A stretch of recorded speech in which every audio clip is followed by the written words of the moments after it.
हरे कृष्णा।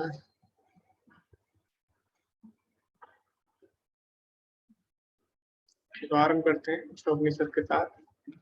तो आप सभी का स्वागत है इस उपनिषद में। तो सबसे पहले हम भूमिका में पढ़ेंगे प्रभुपाद जी क्या लिखते हैं वेदों की शिक्षाओं के बारे में, क्योंकि जो उपनिषद है वे वेदों का ही अंग है, अभिन्न अंग है। तो उपनिषद का अर्थ होता है पास में बैठना। तो उपनिषद जो समझाए गए वेदों को आसान भाषा में गुरु के द्वारा शिष्यों को पास बिठाकर समझाए जाते थे, इसीलिए उसको उपनिषद बोला गया है।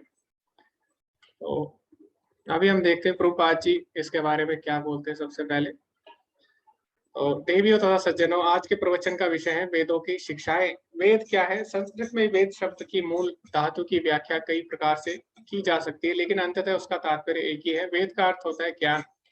कोई भी ज्ञान जिसे आप स्वीकार करते हैं वह वेद है, क्योंकि वेदों की शिक्षाएं मूल ज्ञान है। बद्ध अवस्था में हमारे ज्ञान में अनेक अपूर्णताएं रहती हैं, अतः आत्मा तथा मुक्त आत्मा में अंतर यह होता है कि बद्ध आत्मा में 4 प्रकार के दोष पाए जाते हैं। पहला दोष यह है कि वह त्रुटि करता है। तो सबसे पहले प्रभुपाद जी वेद का अर्थ समझाते हैं। वेद का अर्थ होता है ज्ञान। तो ज्ञान में जब हम ज्ञान की बात करते हैं तो उसमें सारा ज्ञान आ जाता है, चाहे वो भौतिक ज्ञान हो या आध्यात्मिक ज्ञान हो। तो इसी प्रकार जब आप वेद पढ़ेंगे या आपने सुना होगा वेदों के बारे में, तो वेदों में सारा ज्ञान है, जैसे कि भौतिक ज्ञान भी है, विमान शास्त्र है, और भी ज्ञान है, कृषि शास्त्र है, बहुत चीजें है उसमें, न्याय शास्त्र है। और इस तरह वेदों में अलग अलग भौतिक ज्ञान भी है और वेदों में आध्यात्मिक ज्ञान भी है, भगवान के विषय में ज्ञान भी है। और वेदों में कर्म कांड भी है कि अच्छा जीवन कैसे जिया जाए, पुण्य कर्म कैसे किए जाए। तो इस प्रकार वेदों में सारी चीजें हैं, ज्ञान कांड है, उपासना कांड है और कर्म कांड है। तो ये सारे वेदों में है, तो इसीलिए कोई भी ज्ञान हो वो वेदों की श्रेणी में आता है। तो वेद का अर्थ केवल ये नहीं है कि वेद में केवल आध्यात्मिक ज्ञान है। वेदों का जो उद्देश्य है हमें धीरे धीरे आध्यात्मिक ज्ञान की तरफ लाना है, लेकिन ऐसा नहीं है कि वेदों में केवल आध्यात्मिक ज्ञान ही है। तो कोई भी ज्ञान हो वो वेद कहलाता है। अभी यहाँ पे प्रभुपाद जी बोल रहे हैं कि वेदों का जो ज्ञान है उसमें 4 तरह की त्रुटियां नहीं होती, और जो बद्ध आत्मा द्वारा जो ज्ञान लिया जाता है उसमें हमेशा 4 प्रकार की त्रुटियां हमेशा रहेगी। सबसे पहली जो त्रुटि है वो क्या है? पहला दोष यह है कि गलती करना। तो गलती करना ही सबसे पहला दोष बद्ध जीव का होता है। तो यहाँ पे प्रभुपाद जी उदाहरण देते हैं। हमारे देश के महान महात्मा गांधी अत्यंत महान पुरुष माने जाते थे, लेकिन उन्होंने अनेक त्रुटियां की, यहाँ तक कि अपने जीवन के अंतिम अवस्था में उनके सहायक ने उन्हें सावधान किया था, गांधी जी आप नई दिल्ली की सभा में ना जाएं, किंतु मेरे कुछ मित्र हैं और मैंने उनसे सुना है कि वहां खतरा है। किंतु उन्होंने एक न सुनी, उन्होंने जाने का हट किया और वे मारे गए। और इसी प्रकार महात्मा गांधी तथा राष्ट्रपति कैनेडी जैसे महान व्यक्ति भी, ऐसे अनेक लोग हैं जो त्रुटियां करते हैं। त्रुटि करना मनुष्य का स्वभाव है, यहाँ बद्ध आत्मा का एक दोष है। तो चाहे कोई कितना भी महान व्यक्ति हो, यहाँ पे जो गांधी जी है उनको महान राजनेता माना जाता था, और उन्हें सूचित भी किया गया था कि आपको जो है आज नई दिल्ली नहीं जाना चाहिए, लेकिन फिर भी वे गए। तो इस प्रकार हम देखते हैं कि मनुष्य चाहे कितना भी महान हो उससे भी त्रुटि हो जाती है। तो यही पहला दोष है। दूसरा दोष है भ्रमित होना। भ्रम का अर्थ है जो नहीं है उसे स्वीकार करना, अर्थात माया। तो माया का अर्थ क्या होता है? माँ मतलब होता है नहीं, या मतलब जो है। तो माया का अर्थ होता है वो चीज मान बैठना जो वास्तव में नहीं है। यानी सब चीज भगवान से संबंधित है, लेकिन जब हम किसी चीज को अपने से संबंधित या फिर अपनी भोग के लिए किसी चीज को देखते हैं तो उसको माया कहा जाता है। माया का अर्थ है जो नहीं है। प्रत्येक व्यक्ति शरीर को स्व मान बैठता है। यदि मैं आपसे पूछूं कि आप क्या हैं, तो आप कहेंगे मैं मिस्टर जॉन हूँ, मैं धनी व्यक्ति हूँ, मैं यह हूँ, मैं वहां हूँ। यह सब देह से संबंधित परिचय हैं, किंतु आप यह शरीर नहीं है, यह ब्रह्म है। तो माया का अर्थ यही है वास्तव में कि हम लोग जब अपनी झूठी पहचान कर ले, यानी वो मान ले हम जो है नहीं, तो उसको माया कहा जाता है। तो यही सबसे बड़ा भ्रम है। तीसरा दोष है धोखा देने की प्रवृत्ति। प्रत्येक व्यक्ति को दूसरों में ठगने की प्रवृत्ति पाई जाती है। कोई व्यक्ति पहले दर्जे का मूर्ख क्यों ना हो, किंतु वहां भी अत्यंत बुद्धिमान होने का दिखावा करता है। यद्यपि यह पहले कहा जा चुका है कि वहां भ्रांति में है और यह ऐसा है वैसा है, लेकिन उसे अपनी खुद की स्थिति का भी ज्ञान नहीं होता। वह दर्शन पर पुस्तकें लिखता है, यद्यपि वह अपूर्ण है। यही उसका रोग है, यही धोखाधड़ी है। तो प्रभुपाद जी बोलते हैं तीसरा जो दोष है वो है बद्ध जीव के अंदर धोखा देने की प्रवृत्ति। वैसे अनेक वैज्ञानिक भी हुए जिन्होंने गलत गलत चीजें सामने रखी और आज हमें पता लगता है कि उन्होंने जो हमें बताया था वो गलत है। तो इस तरह कई लोग होते हैं अपने आप को बुद्धिमान दिखाते हैं और लोग मान भी लेते हैं और इस प्रकार लोग भ्रमित हो जाते हैं। तो क्योंकि मनुष्य में ये जो प्रवृत्ति है धोखा देने की हमेशा से पाई जाती है। जैसे कि अगर आप कहीं नए शहर में जाएंगे तो वहां पे क्या होता है, जो सारे ऑटो वाले नहीं, कुछ जो ऑटो वाले आपके पास आएंगे, आपका सामान भी रखेंगे, तो आपको लगेगा कि ये बहुत ही अच्छा व्यक्ति है, आप उसकी बात मानेंगे। लेकिन जैसे आप थोड़ा सा दूर जाएंगे उसको पता लगेगा कि ये नया नया व्यक्ति है, तो वो क्या करेगा, आपसे ज्यादा पैसे ले लेगा वो।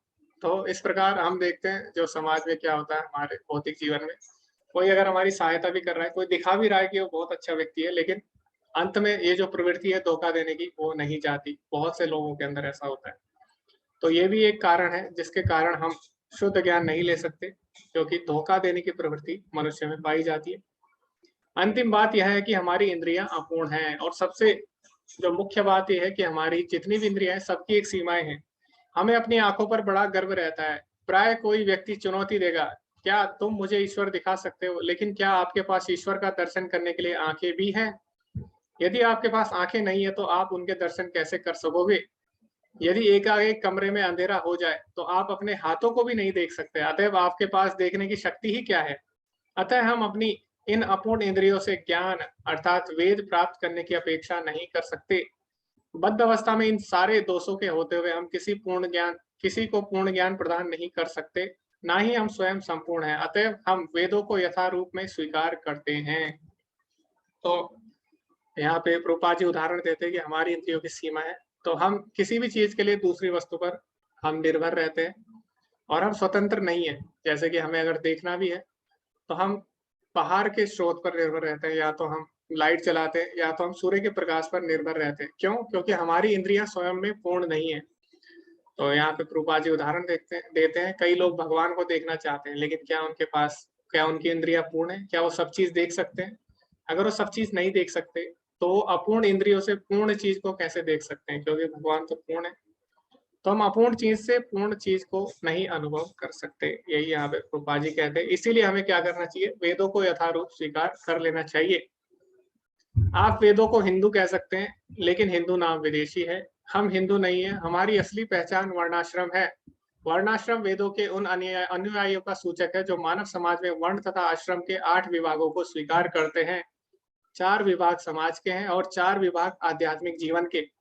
यह वर्णाश्रम कहलाता है। भगवद गीता चौथे अध्याय के 13वें श्लोक में कहा गया है, ये विभाग सर्वत्र पाए जाते हैं क्योंकि ये ईश्वर द्वारा सृजित है। समाज के विभाग है ब्राह्मण, क्षत्रिय, वैश्य तथा शूद्र। तो वास्तव में जो हमारा धर्म है सनातन धर्म, तो वास्तव में उसको हिंदू धर्म बोलना ये सही नहीं है। वैसे बोल तो सकते हैं, लेकिन वास्तव में जो हमारा धर्म है उसको वर्णाश्रम धर्म बोला जाता है। तो जो हमारा धर्म है हमें वर्णाश्रम धर्म का पालन करना सिखाता है। वर्णाश्रम में क्या होता था, 4 वर्ण होते थे और 4 आश्रम होते थे। तो 4 वर्ण कौन से हैं? ब्राह्मण, क्षत्रिय, वैश्य, शूद्र। इसी तरह 4 आश्रम भी बनाए गए थे। और 4 आश्रम कौन से थे? सबसे पहले ब्रह्मचारी, उसके बाद गृहस्थ, फिर उसके बाद वानप्रस्थ, संन्यास। तो ये सारे क्यों बनाए गए थे? ताकि हम अपने गुण और कर्म के अनुसार धीरे धीरे भगवान की ओर बढ़ सके। तो कोई भी अगर हमें पॉलिसी, कोई भी नीति अगर हमें समाज में लागू करनी है, तो कोई भी नियम हमें बनाना है, तो हम सभी व्यक्तियों के लिए एक नियम नहीं बना सकते। कोई भी पॉलिसी है वो सभी के लिए लागू नहीं हो सकती। जैसे कि अगर हम बोलते हैं कि सुबह जल्दी उठना है, तो किसी ने नियम बना दिया कि सुबह जल्दी उठना है, लेकिन सब लोग जल्दी नहीं उठ पाएंगे, क्योंकि कुछ लोग होंगे उन्हें रात को काम करना होगा। अगर सभी लोग जल्दी उठेंगे तो क्या होगा, इससे रात को काम नहीं कर पाएगा फिर कोई। तो इसीलिए कोई भी नियम हम बनाते हैं तो अलग अलग जगह हम उसका उपयोग करते हैं, अलग अलग नीतियां अलग अलग लोगों के लिए लागू होती है। इसी प्रकार जो 4 वर्ण बनाए गए हैं, चारों के लिए अलग अलग नियम बनाए गए, ताकि चारों में अलग अलग नीतियों द्वारा, अलग अलग नियमों द्वारा सभी भगवान की प्राप्ति कर सके। क्योंकि मान लीजिए अगर किसी को बोला जाए कि सुबह जल्दी उठ के आपको वेद पढ़ने हैं, आपको वेदों का ज्ञान लेना है और आपको वेदों का प्रचार करना है, तो सारे नहीं कर पाएंगे। इसीलिए 4 वर्ण बनाए गए, सब अपने अपनी रुचि के अनुसार, अपने अपने गुण के अनुसार कार्य कर सके। और कैसे कार्य करने वो वेदों में दिए गए हैं। तो जो जो जो परिणाम ब्राह्मण को यज्ञ करके मिलता था वही परिणाम जो क्षत्रिय है उन्हें युद्ध करके मिलता था।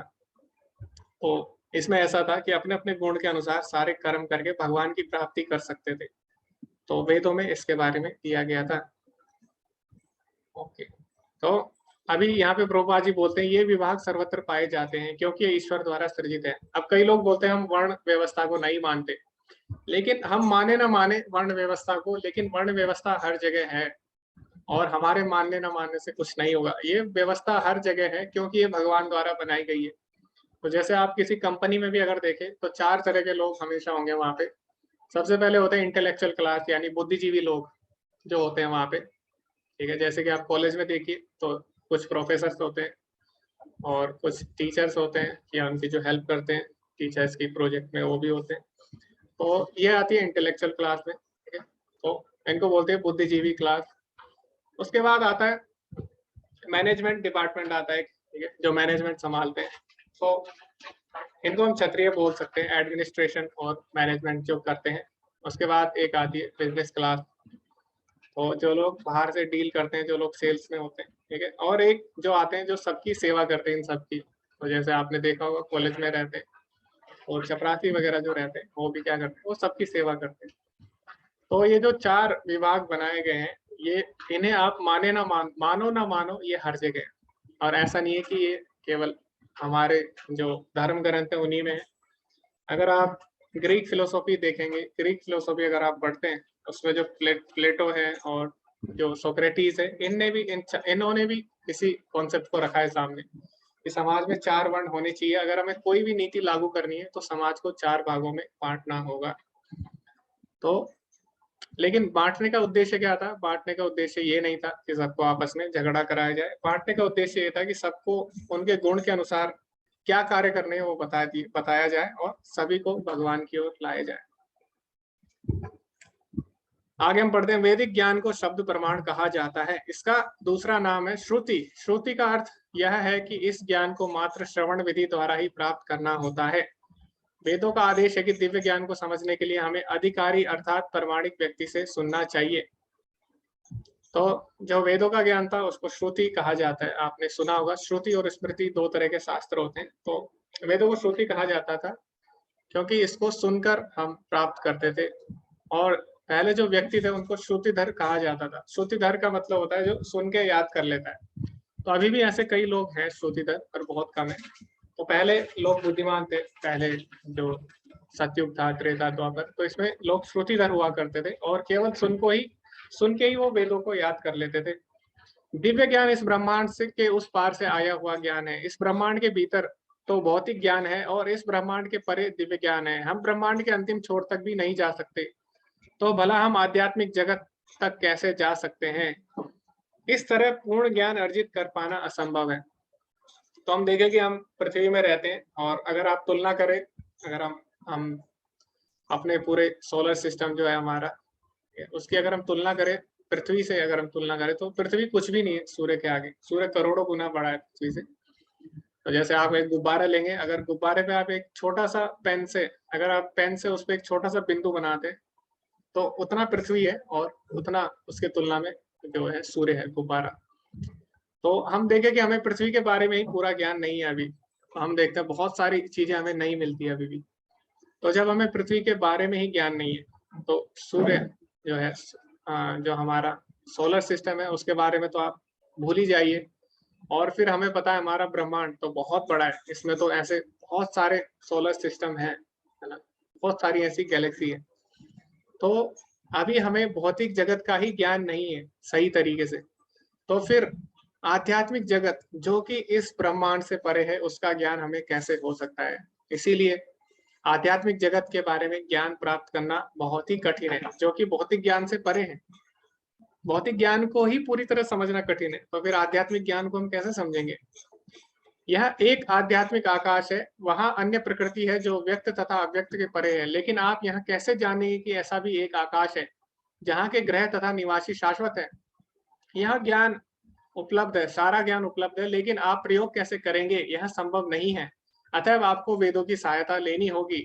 यह वैदिक ज्ञान कहलाता है। हमारे कृष्ण भावनामृत आंदोलन में हम ज्ञान को सर्वोच्च अधिकारी अर्थात कृष्ण से ग्रहण करते हैं।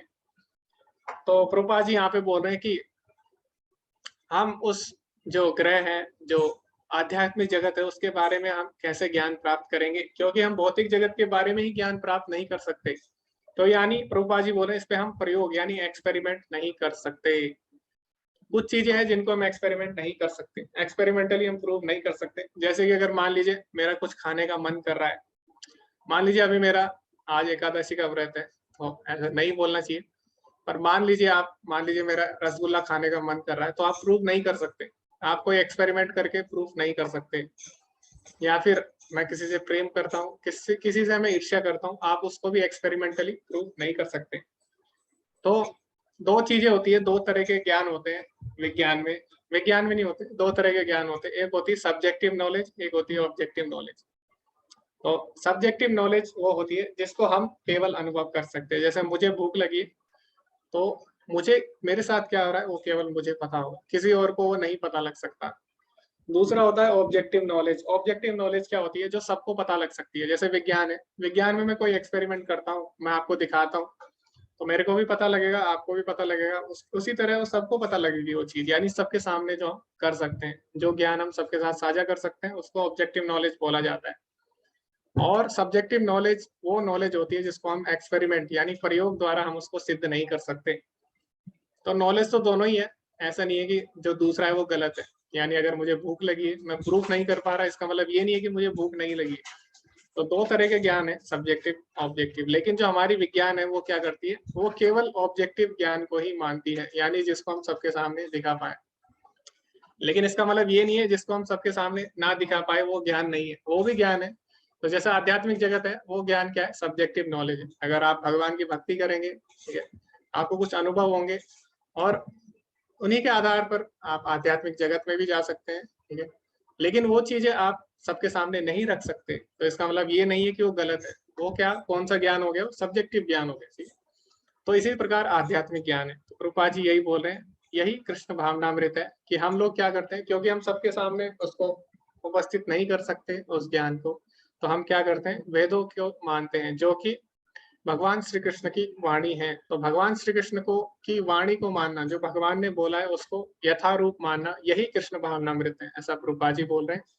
और प्रभुपाद जी आगे बताएंगे कि ऐसा नहीं है कि केवल हम ही लोग कृष्ण की बात मान रहे, सभी ने कृष्ण को सर्वोच्च माना है। कृष्ण को सभी वर्ग के लोग सर्वोच्च प्रमाण के रूप में स्वीकार करते हैं।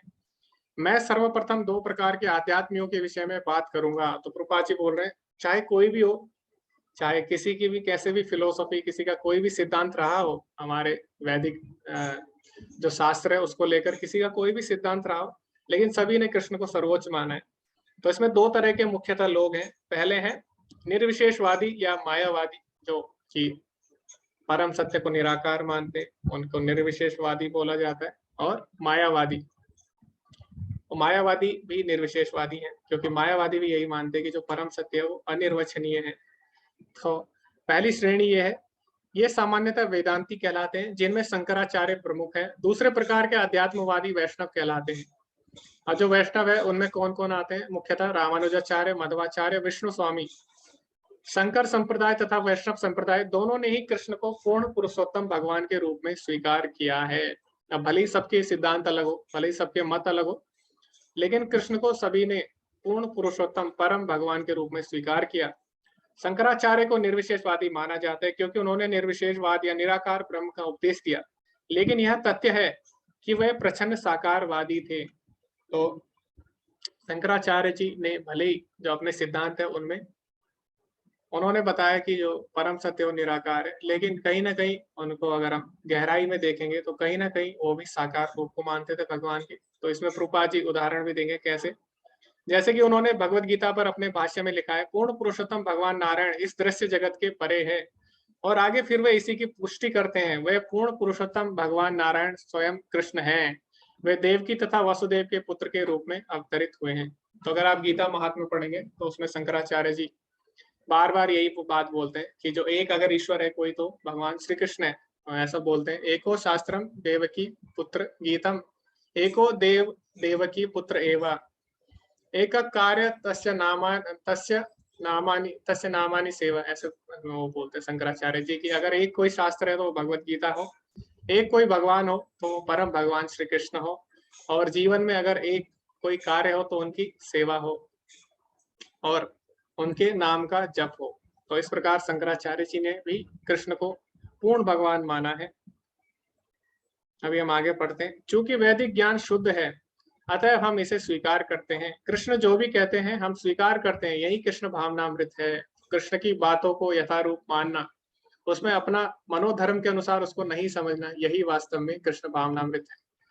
जैसे कि कई लोग होते हैं वो भगवत गीता लिखते भी हैं और भगवत गीता कुछ लोग उनसे समझते भी हैं, तो वो लोग क्या लिखते हैं कि जो भगवत गीता वास्तव में बोली गई है वो सांकेतिक है, महाभारत कभी युद्ध हुआ नहीं है।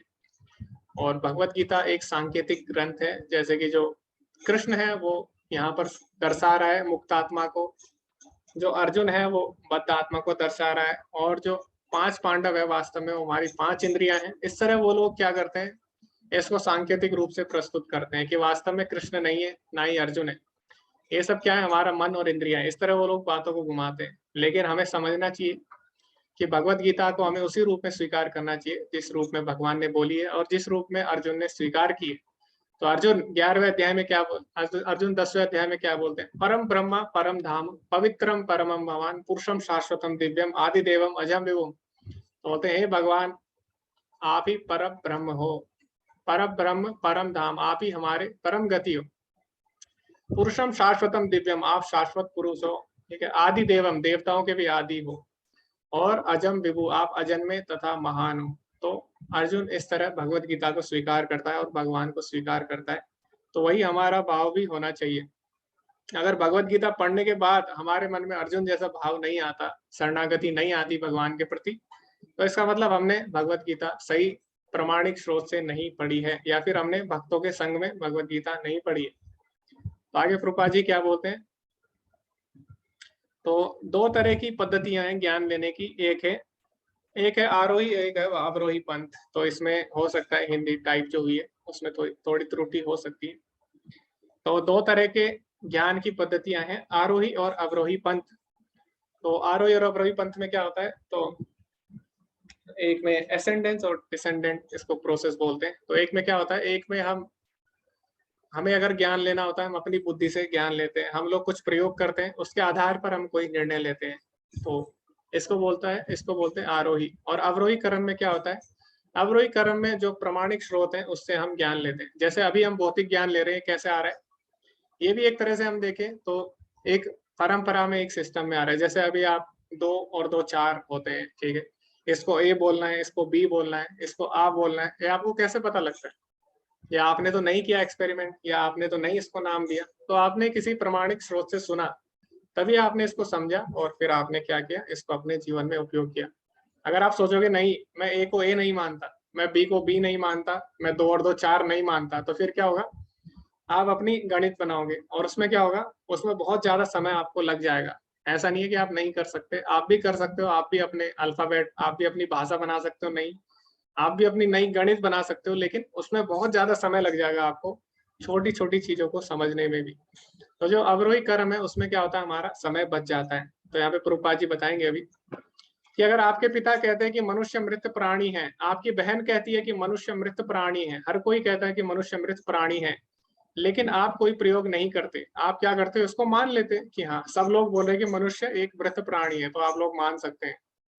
लेकिन अगर आप सोचे, यदि अगर यहाँ ज्ञात करने के लिए शोध करना चाहिए कि क्या मनुष्य मृत है, तो आपको हर मनुष्य का अध्ययन करना होगा, और तब आप यहाँ सोच सकते हैं कि हो सकता है कि कोई ऐसा मनुष्य हो जो ना मरे, लेकिन आपने उसे अभी तक देखा ना हो।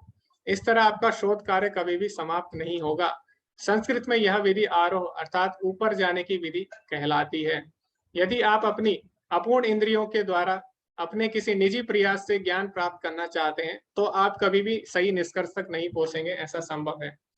तो जैसे कि यहाँ पे आरोही पंथ के बारे में बताया गया, इसमें आप अपने प्रयोग करके सीखना चाहते हो चीजों को, तो इसमें क्या होता है, बहुत समय लग जाता है।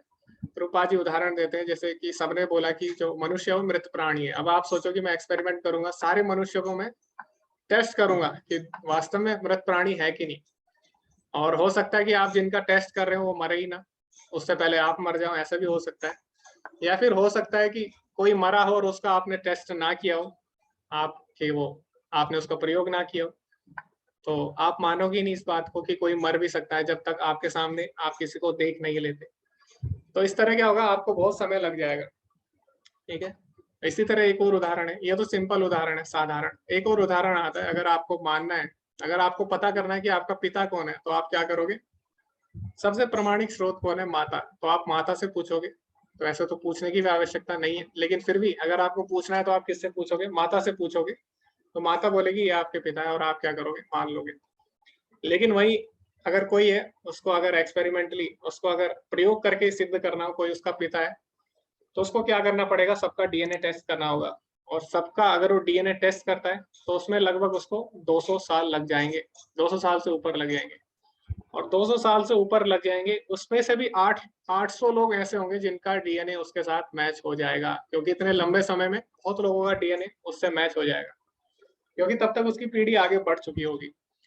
तो इस तरह 800 लोग पता लगेंगे 200 साल बाद, तब भी पता नहीं लग पाएगा उसको कि वास्तव में उसके पिता कौन है। तो ये जो क्रम है ये है आरोही क्रम। लेकिन जो वैदिक शास्त्र है वो हमारे क्या है? अवरोही क्रम में आते हैं। हम लोग प्रमाणिक स्रोत द्वारा मान लेते हैं, उससे हमारा समय बच जाता है। तो इस तरह हम वैदिक शास्त्रों को मानते हैं। तो यहाँ पे यही कृपा जी बोलते हैं, और ब्रह्म संहिता में भी यही बोला गया है। इसका जो ये जो मार्ग है, इसको श्रुत इच्छित पंथ भी बोला गया है, जो अवरोही मार्ग है। तो श्रीमद् भागवतम में इसको श्रुत इच्छित पंथ बोला गया। श्रुत इच्छित मतलब होता है सुनना और देखना, यानी सुनकर देखना। तो पहले हम प्रमाणिक स्रोत से सुनते हैं इस ज्ञान को, फिर हम उसको देखते हैं, यानी अपने जीवन में हम उसको प्रयोग करते हैं। तो ऐसा नहीं है इसको हम केवल सुनते हैं, हम प्रयोग भी कर सकते हैं, लेकिन पहले हम प्रमाणिक स्रोत से सुनते हैं। तो इसमें हमारा समय बच जाता है। जैसे आप लैब में एक्सपेरिमेंट करते हैं, तो अगर आप खुद से एक्सपेरिमेंट करेंगे आपको टाइम लग जाएगा, लेकिन पहले आप क्या करेंगे? अपने टीचर से सुनेंगे कि एक्सपेरिमेंट किस तरह करना है, फिर आप लैब में जाते हो, तो फिर आपका समय बच जाता है। तो यही आरोही पंथ है, यही श्रुत इच्छित पंथ है, और कहीं ना कहीं हम लोग भी अपने जीवन में इसी को उपयोग कर रहे हैं। मान लो आपको टिकट बुक करनी है, तो आप क्या करते हो? आप IRCTC की वेबसाइट पर जाओगे और टिकट बुक करोगे। तो आपने टिकट बुक की, तो आपने क्या किया? आपको IRCTC पे विश्वास है। क्यों? क्योंकि आपको पता है प्रमाणिक है, और आपको पता है कि अगर जो उसने ट्रेन बोली है वो ट्रेन आएगी, और उस ट्रेन में मेरी सीट भी होगी, और मैं पहुंच भी जाऊंगा। तो आपको विश्वास रहता है। क्यों? क्योंकि वो प्रमाणिक स्रोत से आपने टिकट बुक की है। तो ऐसा नहीं है कि आप शक करोगे कि हो सकता है ये IRCTC की वेबसाइट सही ना हो सकता है कि जो ट्रेन मैंने बुक की वो ट्रेन हो ही ना, या हो सकता है जो मुझे सीट मिली है वो सीट हो ही ना उस ट्रेन में। इस तरह आप उस पर संदेह नहीं कर सकते, क्योंकि वो प्रमाणिक स्रोत है। इसी तरह हमारे जो वैदिक शास्त्र है प्रमाणिक है। तो कहीं ना कहीं हम अपने भौतिक जीवन में भी इस विधि का प्रयोग कर रहे हैं, लेकिन हमको ये पता नहीं है। तो ये जो विधि है ये बहुत ही उत्तम विधि है, शुद्ध इच्छित पंक्ति, यानी अवरोही क्रम, यानी प्रमाणिक स्रोत से सुनना। तो जो हमारे वेद है वो क्या है? प्रमाणिक स्रोत है, सबसे प्रमाणिक स्रोत है। क्यों? क्योंकि वो भगवान के द्वारा बोले गए, जो कि 4 दोषों से मुक्त है। ब्रह्म संहिता में एक कथन है, आप ऐसे वायुयान पर सवार हो जाइए जो मन की गति से उड़ रहा हो। तो हमारे भौतिक वायुयान 2000 प्रति मील प्रति घंटे की रफ्तार से उड़ सकते हैं, लेकिन मन की गति क्या होती है? आप अपने घर में बैठे बैठे भारत के विषय में सोचे, मान लीजिए 10,000 मील दूर है, तो तुरंत ही यहाँ आपके घर में पहुंच जाता है, आपका मन वहां पहुंच गया है। मन का वेग इतना तेज है, अतएव यहाँ कहा गया है कि यदि आप लाखों वर्ष तक इसी गति से यात्रा करें तो भी आप पाएंगे कि आध्यात्मिक आकाश असीम है, अतः उस तक पहुंच पाना संभव नहीं है। अतः वैदिक आदेश यह है कि मनुष्य को प्रमाणिक आध्यात्मिक गुरु के पास अनिवार्यतः जाना चाहिए। तो जो ब्रह्म संहिता है उसमें एक श्लोक आता है, पंथास्तु कोटि सतवत्सर संप्रगम्य वायोरथापि मनसो मुनि पंगवानाम सो अप्यस्ति यत् पर्वत सीमने विचिंत तत्व गोविंदमादि पुरुषम तमहम भजामि। तो उसमें बोला गया यदि कोई अपनी मन की रफ्तार से भी जाता है तो तब भी वो पूरी तरह से भगवान को नहीं समझ सकता, तब भी केवल भगवान के चरणों तक भी पहुंच पाना उसके लिए बहुत कठिन हो जाता है। अगर वो मन की रफ्तार से भी चले जाता है तो सतवत्सर संप्रगम्य, यानी उसको हजारों करोड़ों वर्ष लगेंगे फिर भी भगवान को थोड़ा सा जानने के लिए भी। तो हमें क्या करना है? अपने मन से नहीं समझना चाहिए किसी भी चीज को, प्रयास नहीं करना चाहिए, हमें प्रमाणिक स्रोत के पास जाना चाहिए, जिससे हमारा समय बच जाए। उसके लिए कौन है प्रमाणिक स्रोत? गुरु, साधु और शास्त्र। तो गुरु की शरण में जाना चाहिए और भक्तों के साथ हमें समझना चाहिए चीजों को। प्रारंभ में केवल एक वेद था, उसे पढ़ने की आवश्यकता नहीं थी। लोग इतने बुद्धिमान होते थे कि उनकी स्मरण शक्ति तीव्र होती थी और आध्यात्मिक गुरु के मुख से सुनकर वो समझ लेते थे। वह संपूर्ण तात्पर्य को तुरंत ही ग्रहण कर लेते थे। लेकिन 5000 वर्ष पूर्व व्यास देव ने इस कलयुग के लोगों के लिए वेदों का लिखित रूप प्रदान किया। उन्हें पता था कि अंततोगत्वा लोग अल्पायु होंगे, उनकी स्मरण शक्ति अत्यंत क्षीण होगी और उनकी बुद्धि इतनी तीव्र नहीं होगी। अतः मुझे इस वैदिक ज्ञान को लिखित रूप देकर शिक्षा देनी चाहिए। उन्होंने वेदों के 4 विभाग किए, ऋक, साम, अथर्व और यजुर। तो कलयुग में क्योंकि लोग श्रुतिधर नहीं थे, यानी पहले लोग सुनकर याद कर लेते थे, लेकिन कलयुग में क्या बोला गया है, कलयुग में लोग कैसे होंगे? प्रायण अल्पायुषा सभ्या कालो अस्मिन् युगे जना मंदः सुमंद मतयो मंद भाग्याय उत्तरता। तो भागवत में बोला गया है अल्पायुषा यानी कम आयु होंगी। तो वेद अगर आप पढ़ते हैं, मान लीजिए आप एक श्लोक एक दिन में भी पढ़ते हैं, तो जो ऋग्वेद है कम से कम उसमें 10,000 से ऊपर श्लोक है, तो आपको 10,000 दिन लग जाएंगे, यानी बहुत साल आपको लग जाएंगे। और उसमें भी आप एक वेद पढ़ोगे, ऐसे 4 वेद हैं, फिर इसको पढ़ने में हो सकता है आपको आधा जीवन उसी में लग जाए। फिर उसके बाद उपनिषद है, 108 उपनिषद है। तो इस तरह इतनी आयु हमारे पास नहीं है कलयुग में। 70 साल लोगों की आयु होती है, लेकिन पहले लोगों की आयु ज्यादा थी, उनके पास समय भी था, उनकी बुद्धि भी ज्यादा थी। लेकिन अभी हमारे पास क्या है? मंदा सुमंद मतयु, यानी अभी कलयुग में लोग आलसी है, ठीक है। अभी उनसे एक माला हरे कृष्ण महामंत्र का जप भी नहीं होता। तो अभी आप देख सकते हैं हमारे बैच में तो 16 माला हम लोग करना चाहते हैं, लेकिन कितने लोग हैं अभी वो 16 माला नहीं कर पा रहे, ठीक है। तो इतने आलस हो जाएगा कलयुग में। और सुमंद मतिया यानी जो उनकी बुद्धि होगी वो भी बहुत कम होगी, ठीक है। तो इसीलिए वेदों का ज्ञान जो है उसे प्राप्त करना बहुत ही ज्यादा कठिन हो जाएगा। इसीलिए वेद व्यास जी ने क्या किया, वेदों को 4 भागों में बांट दिया ताकि लोग इसको पढ़कर कम से कम समझ सके, ठीक है। तो इतना वेद व्यास जी ने किया 5000 वर्ष पूर्व। व्यासदेव ने अपने गुरु महाराज नारद जी के अनुसार वेदांत सूत्र की रचना की, लेकिन फिर भी वे संतुष्ट नहीं हुए। यह एक लंबी कथा है, ये आपको भागवतम में सुनने को मिलेगी। व्यासदेव अनेक पुराणों तथा उपनिषदों का संकलन कर लेने के बाद, यहाँ तक वेदांत सूत्र लिखने के बाद भी संतुष्ट नहीं थे। तब उनके गुरु नारद जी ने आदेश दिया, आप वेदांत सूत्र की व्याख्या करो। वेदांत का अर्थ है चरम ज्ञान, और चरम ज्ञान कृष्ण है। कृष्ण कहते हैं कि समस्त वेदों में मनुष्य को कृष्ण को ही जानना चाहिए। वेदांत कृत वेद विद एव चाहम, ऐसा भगवान ने बोला है भगवत गीता में। तो यहाँ पे बोला गया कि वेद व्यास जी ने जब सारे वेद लिखे तो पूरी तरह संतुष्ट नहीं हुए, क्योंकि उनको पढ़ने के बाद कहीं ना कहीं जो एक निर्णय जो निकल के आता है वो नहीं आ रहा था, क्योंकि वेदों में बहुत सारी चीजें बताई गई है, कर्म कांड, ज्ञान कांड, उपासना कांड, तो एक निर्णय उसका नहीं निकल पा रहा था। तो जो वेद व्यास जी के गुरु है नारद मुनि, उन्होंने बोला कि आप वेदांत सूत्र जो आपने लिखा है आप उसका एक निर्णय लिखिए, उस पर एक भाष्य लिखिए। तो वेदांत सूत्र, वेदांत का अर्थ होता है वेदों का निर्णय, वेदांत मतलब वेदों का निर्णय।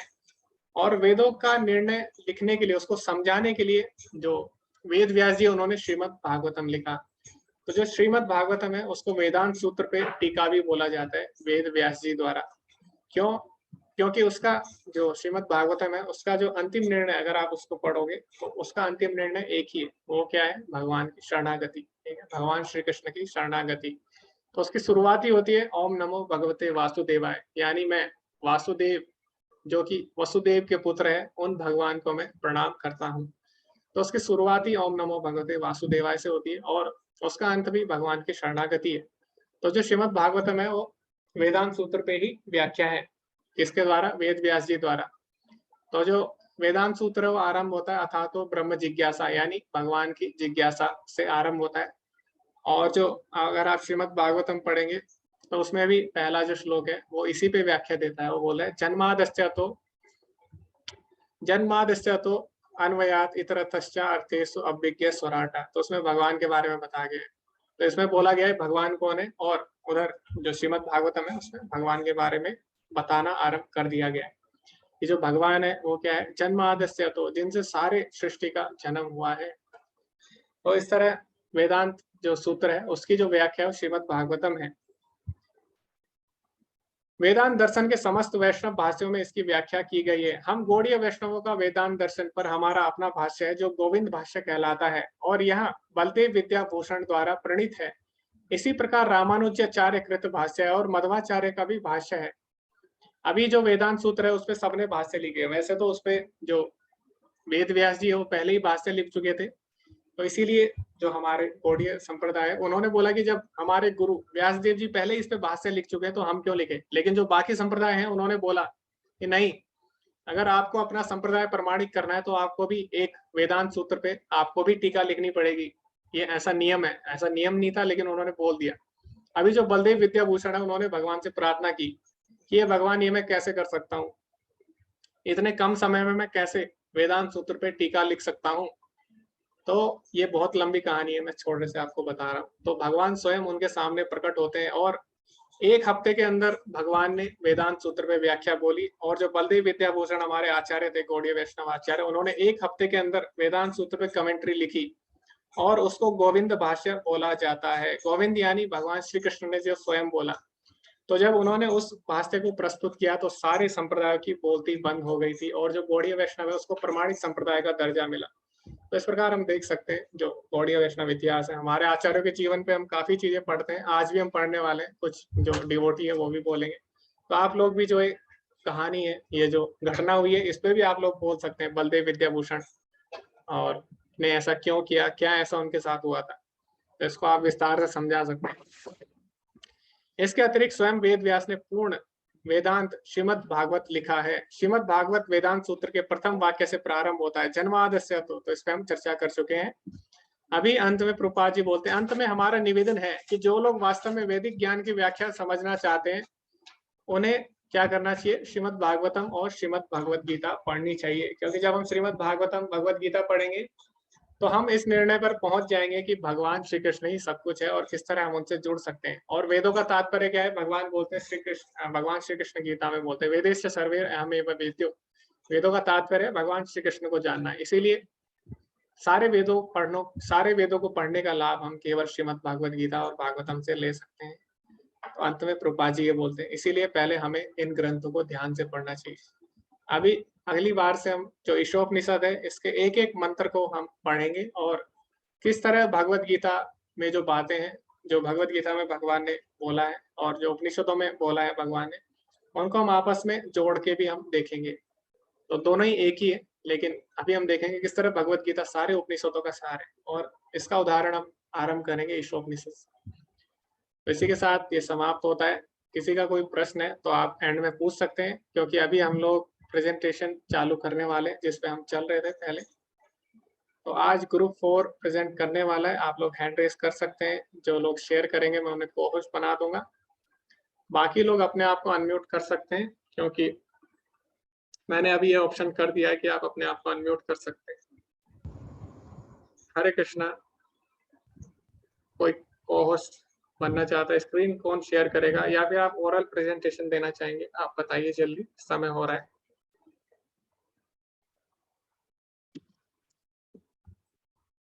हरे कृष्णा। संपिता माता जी, आप जल्दी से निर्णय लीजिए किसको स्क्रीन प्रेजेंट करनी है।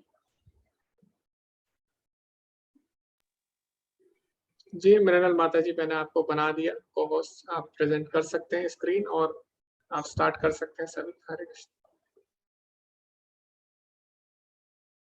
हरे कृष्ण प्रभु जी, दिख रही है स्क्रीन? जी माता जी। हरे कृष्ण।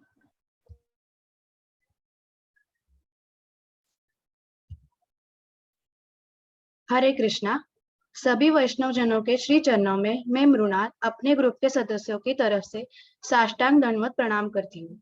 हमारे आज के प्रस्तुतिकरण का विषय है देवताओं की पूजा सही या गलत।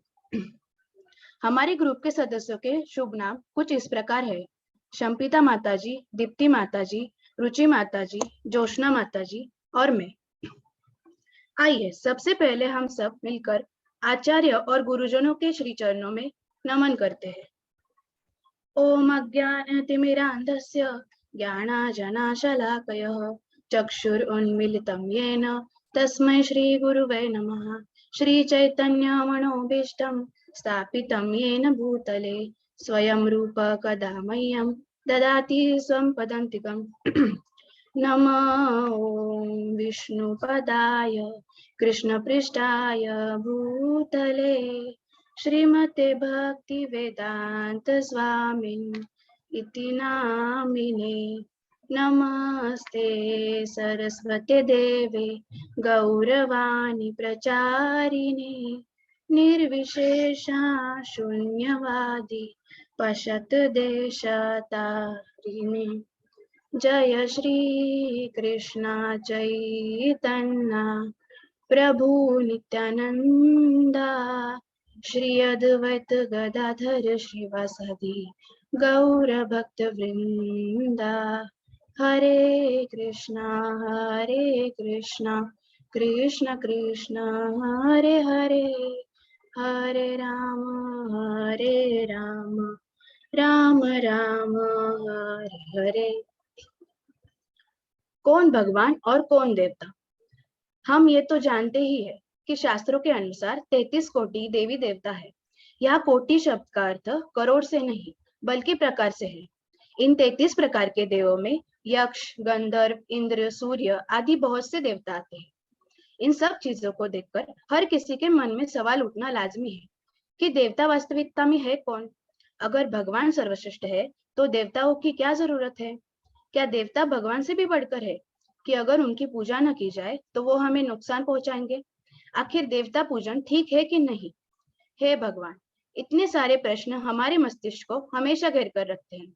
आइए पहला थोड़ा जानते हैं कि देवता वास्तविकता में है कौन। देवता वो पुण्यात्मा है जो भगवान की सेवा में लगी हुई है। भगवान के भक्त ही होते हैं जो भगवान द्वारा बताए गए कर्तव्यों का पालन करते हैं। अच्छा, तो अब आइए जानते हैं कि भगवान कौन है। वेद व्यास जी के पिता पराशर मुनि भगवान की व्याख्या कुछ इस प्रकार करते हैं। भगवान वो है जिनके पास 6 ऐश्वर्य हो, जो कि असीमित शक्ति, असीमित ऐश्वर्य, असीमित ज्ञान, असीमित सौंदर्य, असीमित प्रसिद्धि और पूर्ण वैराग्य। ये सब केवल भगवान श्री कृष्ण में ही देखने को मिलता है और वो भी असीमित मात्रा में। इसीलिए शास्त्र प्रमाण देते हैं कि भगवान श्री कृष्ण ही पूर्ण पुरुषोत्तम भगवान है और वही सर्वश्रेष्ठ है। आज के हमारे इस छोटे से प्रस्तुतिकरण से हम आपके इन सवालों के जवाब देने की कोशिश करेंगे। तो आइए हम सब अपने प्रस्तुतिकरण की शुरुआत रुचि माता जी के श्लोक से करते हैं। हरे कृष्ण। हरे कृष्णा। तो श्लोक नंबर 3.10 से हम स्टार्ट करते हैं। सहयज्ञा प्रजा सृष्ट्वा पुरोवाचा प्रजापति अनेन प्रविशधर्मेशा भूषष्टिवष्टकामधुक्। अनुवाद श्रील प्रभुपाद द्वारा। श्रील प्रभुपाद की जय। सृष्टि के प्रारंभ में समस्त प्राणियों के स्वामी प्रजापति ने विष्णु के लिए यज्ञ सहित मनुष्य तथा देवता की संस्कृति को रचा और उनसे कहा, तुम इस यज्ञ से सुखी रहो, क्योंकि इसके करने से तुम्हें सुखपूर्वक रहने तथा मुक्ति प्राप्त करने के लिए समस्त वांछित वस्तुएं प्राप्त हो सकेंगी।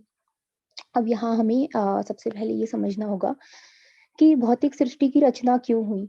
तो जो हम हैं, हम बद्ध जीव, यानी जो प्रकृति के तीनों गुणों से बंधे हुए, जिन्होंने भगवान कृष्ण से अपना संबंध भुला दिया है, तो हम जैसे बद्ध जीवों को उनमें से भी जो बुद्धिजीवी लोग जिनको बोला जाता है कि वो लोग जो है भगवत धाम वापस जाने के एक सुअवसर प्राप्त कर सके, इसलिए भगवान ने इस भौतिक सृष्टि की रचना की है।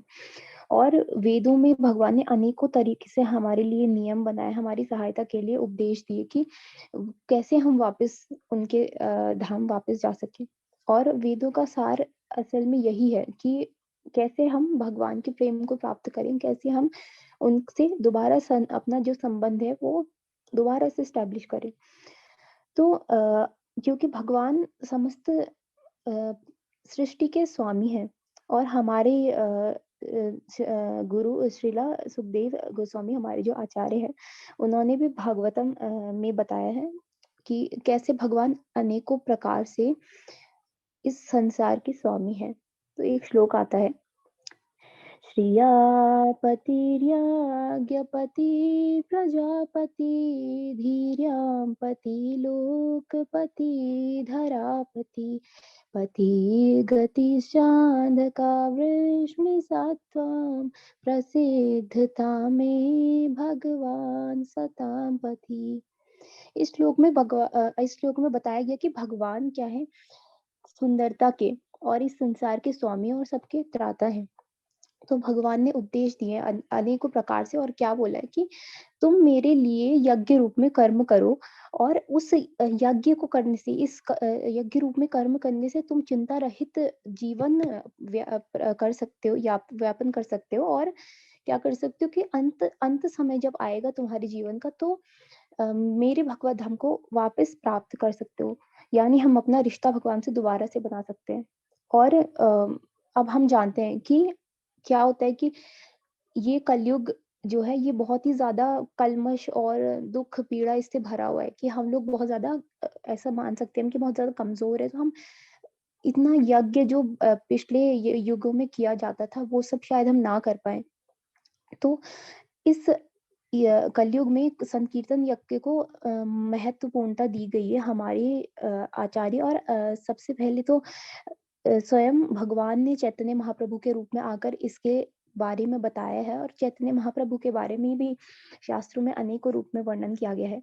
शास्त्रों में कहा है, कृष्ण वर्णम तिशा कृष्णम संगोपांगस्त्र पार्षदम यज्ञ संकीर्तना प्राये यजंती ही सुमेधसा। यानी जो कलयुग है वहां पे लोग क्या करेंगे, जो पर्याप्त बुद्धिमान लोग हैं वो क्या करेंगे, भगवान की और उनके पार्षदों की साथ मिलके संकीर्तन यज्ञ द्वारा भगवान विष्णु के लिए कर्म करेंगे, यज्ञ संकीर्तन में उनका साथ देंगे। तो यही कलयुग का क्या है, कलयुग का जो धर्म है वो यही है, और इसी के थ्रू हम क्या कर सकते हैं, भगवत धाम की प्राप्ति कर सकते हैं। अब हम अगले श्लोक में 3.11 श्लोक में देखते हैं। हरे कृष्णा। देवान् भवति तानेन ते देवा भाव्यन्तु वा परस्परं भाव्यन्ता श्रेया परम वाप्यसा। अनुवाद श्रील प्रभुपाद द्वारा। यज्ञों के द्वारा प्रसन्न होकर देवता तुम्हें भी प्रसन्न करेंगे, और इसका मनुष्य तथा देवताओं के मध्य संयोग से सबों को संपन्नता प्राप्त होगी। तो जो देवता हैं वो क्या है, संसार के जो सारे कार्य हैं, जो भी मैनेजमेंट चल रहा है उसके आधिकारिक अधिपति हैं, और ये अधिकार स्वयं भगवान ने ही उनको दिया है। और ये उन्हें क्यों दिया गया है इस तरीके का जो मूल रहे अधिकार। तो जो पृथ्वी पर या जो रहने वाले जो भी जीवात्मा है, इनको इनकी कुछ जरूरतें हैं, जैसे कि वायु, जल, प्रकाश और अग्निया, ये सब जो जरूरतें हैं ये कौन पूरी करता है, ये देवता ही इनका देख रेख करते हैं। इनको हमें देवता सहायता देते हैं। जब हम देवताओं को प्रसन्न करते हैं तो देवता प्रसन्न होकर हमको भी प्रसन्न करते हैं। तो ये एक, हम बोल सकते हैं, एक म्यूचुअली एक बैलेंस बनता है पूरे जो ब्रह्मांड है, यहाँ पे एक म्यूचुअल बैलेंस बन रहा है। तो क्या होता है कि अब देवताओं को हम प्रसन्न करते हैं इस तरीके से, पर इस तरह भी हम भगवान के लिए ही यज्ञ रूप में कर्म कर रहे हैं, क्योंकि जो देवता है वो भगवान के ही भक्त हैं। और जब अगर मान लीजिए हम उनको अगर भोजन या कुछ इस प्रकार का अर्पित करते हैं, तो क्या होता है कि वो भगवान के भक्त हैं, तो वो भी भगवान का प्रसाद के रूप में ही उसे ग्रहण करते हैं। तो इनडायरेक्टली भी देखा जाए तो वेदों का में जो बताया गया है ये इसीलिए कि हम इनडायरेक्टली भी भगवान के लिए ही कर्म कर रहे हैं। और क्या होता है कि इतने सारे देवता हैं, अब यहाँ पे ऐसा है कि इतना कंफ्यूजन हो जाता है। और ऊपर से 33 कोटि देवी देवताएं बताए गए हमारे शास्त्रों में, उनमें से हम तो शायद 20-30 को भी नहीं संतुष्ट कर सकते। तो इसीलिए बताया गया कि भगवान के लिए कर्म करके, यानी कृष्ण भावनामृत में भगवान के लिए कर्म हमें डायरेक्टली ही करना चाहिए, ताकि, क्योंकि क्या होता है कि जब हम भगवान को संतुष्ट करते हैं तो सारा ब्रह्मांड खुद ब खुद संतुष्ट हो जाता है, और हमारे जो कर्म होते हैं वो शुद्ध हो जाते हैं, सब कुछ पवित्र हो जाता है। तो इन्हीं कुछ बातों को हम आगे की प्रस्तुति में और भी गहराई से जानेंगे, और आगे अब दीप्ति माता जी द्वारा प्रस्तुति दी जाएगी। हरे कृष्णा। हरे कृष्णा। आइए अब आगे बढ़ते हुए देखते हैं कि कैसे भगवान ने देवताओं को हमारी आवश्यकताओं को पूर्ति करने हेतु बनाया है। भगवान भगवत गीता के 3 अध्याय के 12वें श्लोक में बोलते हैं, इष्टान भोगानि वो देवा दासयन्ते यज्ञ भाविताम ते दरतान प्रदायेभ्यो यो भुक्तेस्तेन एव साम। अर्थात जीवन की विभिन्न आवश्यकताओं की पूर्ति करने वाले विभिन्न देवता यज्ञ संपन्न होने पर प्रसन्न होकर तुम्हारी सारी आवश्यकताओं की पूर्ति करेंगे, किंतु जो इन उपहारों को देवताओं को अर्पित किए बिना भोगता है वह निश्चित रूप से चोर है। अर्थात भगवान यहाँ बताना चाह रहे हैं कि देवतागण भगवान कृष्ण द्वारा हम सबको भोग सामग्री प्रदान करने के लिए नियुक्त किए गए हैं, अतः नियत यज्ञ द्वारा उन्हें प्रसन्न हमें अवश्य ही करना चाहिए। भगवान यहाँ स्पष्ट रूप से कहते हैं कि जो लोग देवताओं को अर्पित करके वस्तु ग्रहण नहीं करते वो चोरी करते हैं। भगवान भगवद गीता में आगे बताते हैं कि जो निम्न बुद्धि के लोग हैं वो देवताओं की पूजा करते हैं और जिनकी बुद्धि शुद्ध है वो मुझे ही अपना सब कुछ मानकर मुझे अर्पित वस्तु ग्रहण करते हैं। लेकिन जो लोग इतने शुद्ध नहीं है कि भगवान को समझ सके, उनके लिए भगवान ने कृपा करके यज्ञ द्वारा देवताओं को संतुष्ट करने का विधान बनाया है। हर चीज भगवान अपने प्रतिनिधि यानी देवताओं द्वारा हम तक पहुंचाते हैं ताकि हम उनका समुचित उपयोग करके आत्म साक्षात्कार के लिए अपने आप को स्वस्थ और पुष्ट बनाएं, ताकि हम इस भौतिक जीवन से मुक्ति पा सकें। यदि हम इंद्रिय तृप्ति के लिए देवताओं से वस्तुएं लेते रहेंगे तो हम चोर कहलाएंगे, और चोर सुखी कैसे हो सकता है। इसीलिए हमें संकीर्तन यज्ञ करके प्रभु को प्रसन्न करने की कोशिश करनी चाहिए। इससे सभी देवता स्वतः ही प्रसन्न हो जाते हैं। हरे कृष्णा।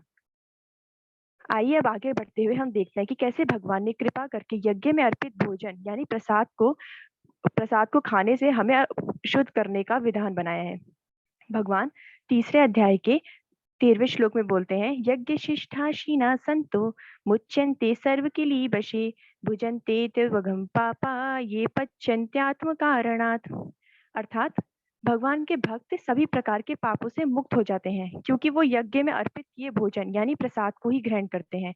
अन्य लोग जो अपने इंद्रिय सुख के लिए भोजन खाते हैं वह निश्चित रूप से पाप खाते हैं। यहाँ पे भगवान हमें बताना चाह रहे हैं कि कृष्ण भावना भावित व्यक्ति को ही संत कहा जाता है। जो मनुष्य श्री कृष्ण की भक्ति नहीं करता वो संत नहीं हो सकता। जो वो चाहे वो कितना ही सज्जन पुरुष क्यों ना हो, पर वो पापी ही होता है, क्योंकि जो मांसाहारी है वो तो पाप खा ही रहा है, पर जो शाकाहारी है वो भी पाप खा रहा है। साग सब्जियों में भी जीवात्माएं होती हैं, और अगर हम प्रभु को अर्पित किए बिना भोजन ग्रहण करते हैं तो हम पाप ही ग्रहण कर रहे हैं। और जो चोर और पापी दोनों है वो सुखी कैसे रह सकता है। इसीलिए चैतन्य महाप्रभु ने संकीर्तन यज्ञ करके भगवान को भोजन अर्पित करके ही भोजन को प्रसाद रूप में ग्रहण करने की सलाह दी है, ताकि सभी जीव भोजन द्वारा शुद्ध होकर भगवद्धाम वापस जा सके। आइए इस श्लोक को हम एक कथा द्वारा अच्छी तरीके से समझने की कोशिश करते हैं। श्रील नरोत्तम दास जी का नाम तो आप सबने ही सुना होगा। नरोत्तम दास के जन्म के कुछ समय बाद उनके माता पिता ने अन्न प्रसन की रस्म अपने घर पर रखी, जिसमें बच्चे को पहली बार अन्न खिलाया जाता है। जब नरोत्तम दास जी की माता उनको खिलाने के लिए खीर लेकर आई तो नरोत्तम दास जी ने खीर को स्वीकार नहीं किया। वो बार बार अपने मुख को फेरने लगे। माता पिता को लगा कि शायद खीर जल गई होगी, इसलिए बच्चा नहीं खा रहा, तो उनकी माता दोबारा से खीर लेकर बनाकर लेके आई, पर नरोत्तम दास जी फिर भी खीर स्वीकार नहीं कर रहे थे। अब माता पिता को चिंता हो गई। उसी समय भीड़ में खड़े किसी व्यक्ति ने चिल्लाकर बोला कि पहले भगवान को भोग लगाया है कि नहीं। तब उनके माता पिता को याद आया कि भगवान को तो भोग लगाया ही नहीं। तब उनकी माता भगवान को भोग लगा कर आई और फिर से बच्चे को खीर खिलाने की कोशिश करने लगी। इस बार नरोत्तम दास जी ने बड़े चाव से खीर खाई। इससे उनके माता पिता को भी पता चल गया कि ये बच्चा भक्त है और सिर्फ प्रभु का प्रसाद ही स्वीकार करेगा। तो जैसा कि हमने देखा कि एक भक्त सिर्फ प्रभु को ही अर्पित वस्तु को स्वीकार करता है, जिसकी वजह से वो शुद्ध होता चला जाता है और फिर उसका मन भक्ति की ओर और भी ज्यादा आकर्षित होता है, जिसकी वजह से वो अंत में वो व्यक्ति प्रभु के धाम को जाता है। हरे कृष्णा। अब आगे की प्रस्तुति रुचि माता जी आपके समक्ष प्रस्तुत करेंगी। हरे कृष्णा। हरे कृष्णा। तो 3.14 श्लोक आता है, अन्नाद् भवति भूतानि पर्जन्यादन्न संभव यज्ञाद् भवति पर्जन्यो यज्ञाकर्म समद्भव।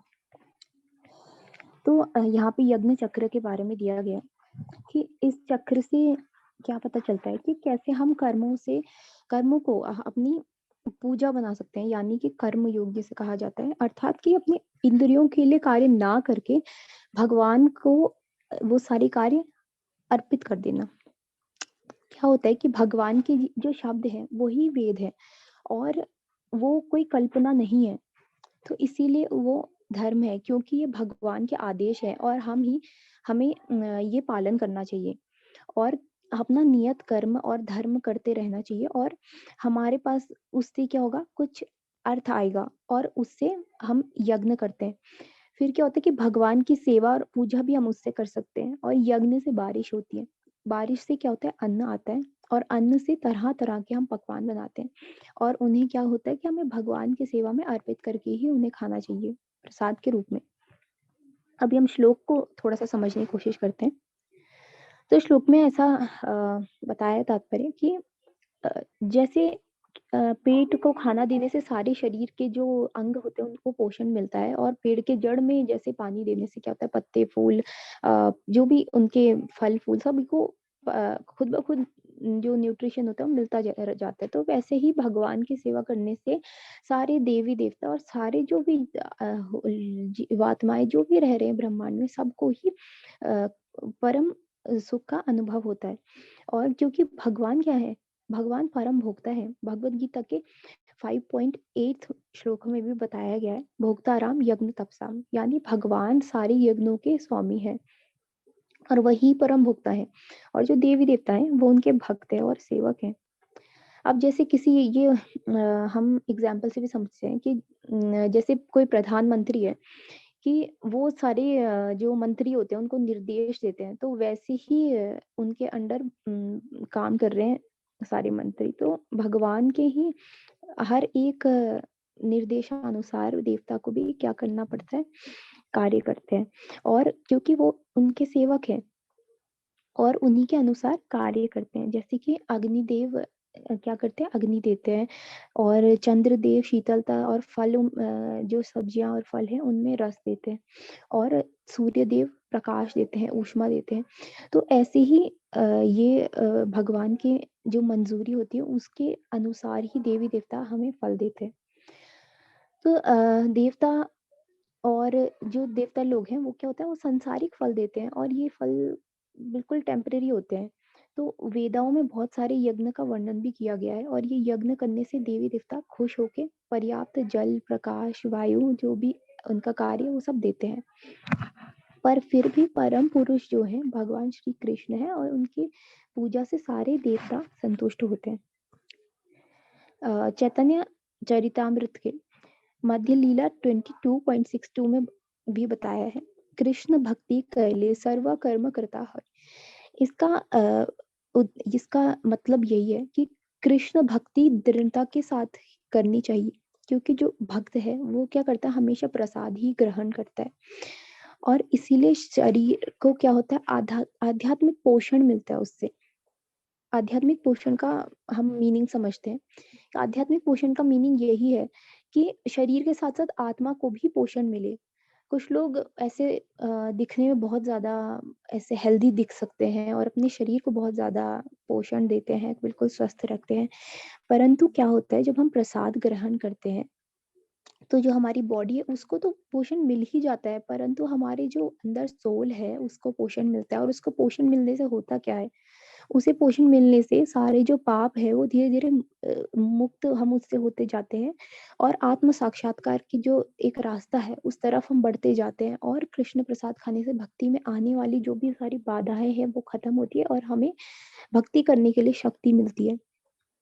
किंतु अगर हम भगवान की सेवा में खाना अर्पित ना करके, यानी प्रसाद ना खा के और अपनी इंद्रिय तृप्ति के लिए ही भोजन करते रहेंगे, तो हम अपने ये पाप पूर्ण जो जीवन का ये साइकिल है, चक्र चल रहा है, इसी में फंसे रह जाएंगे।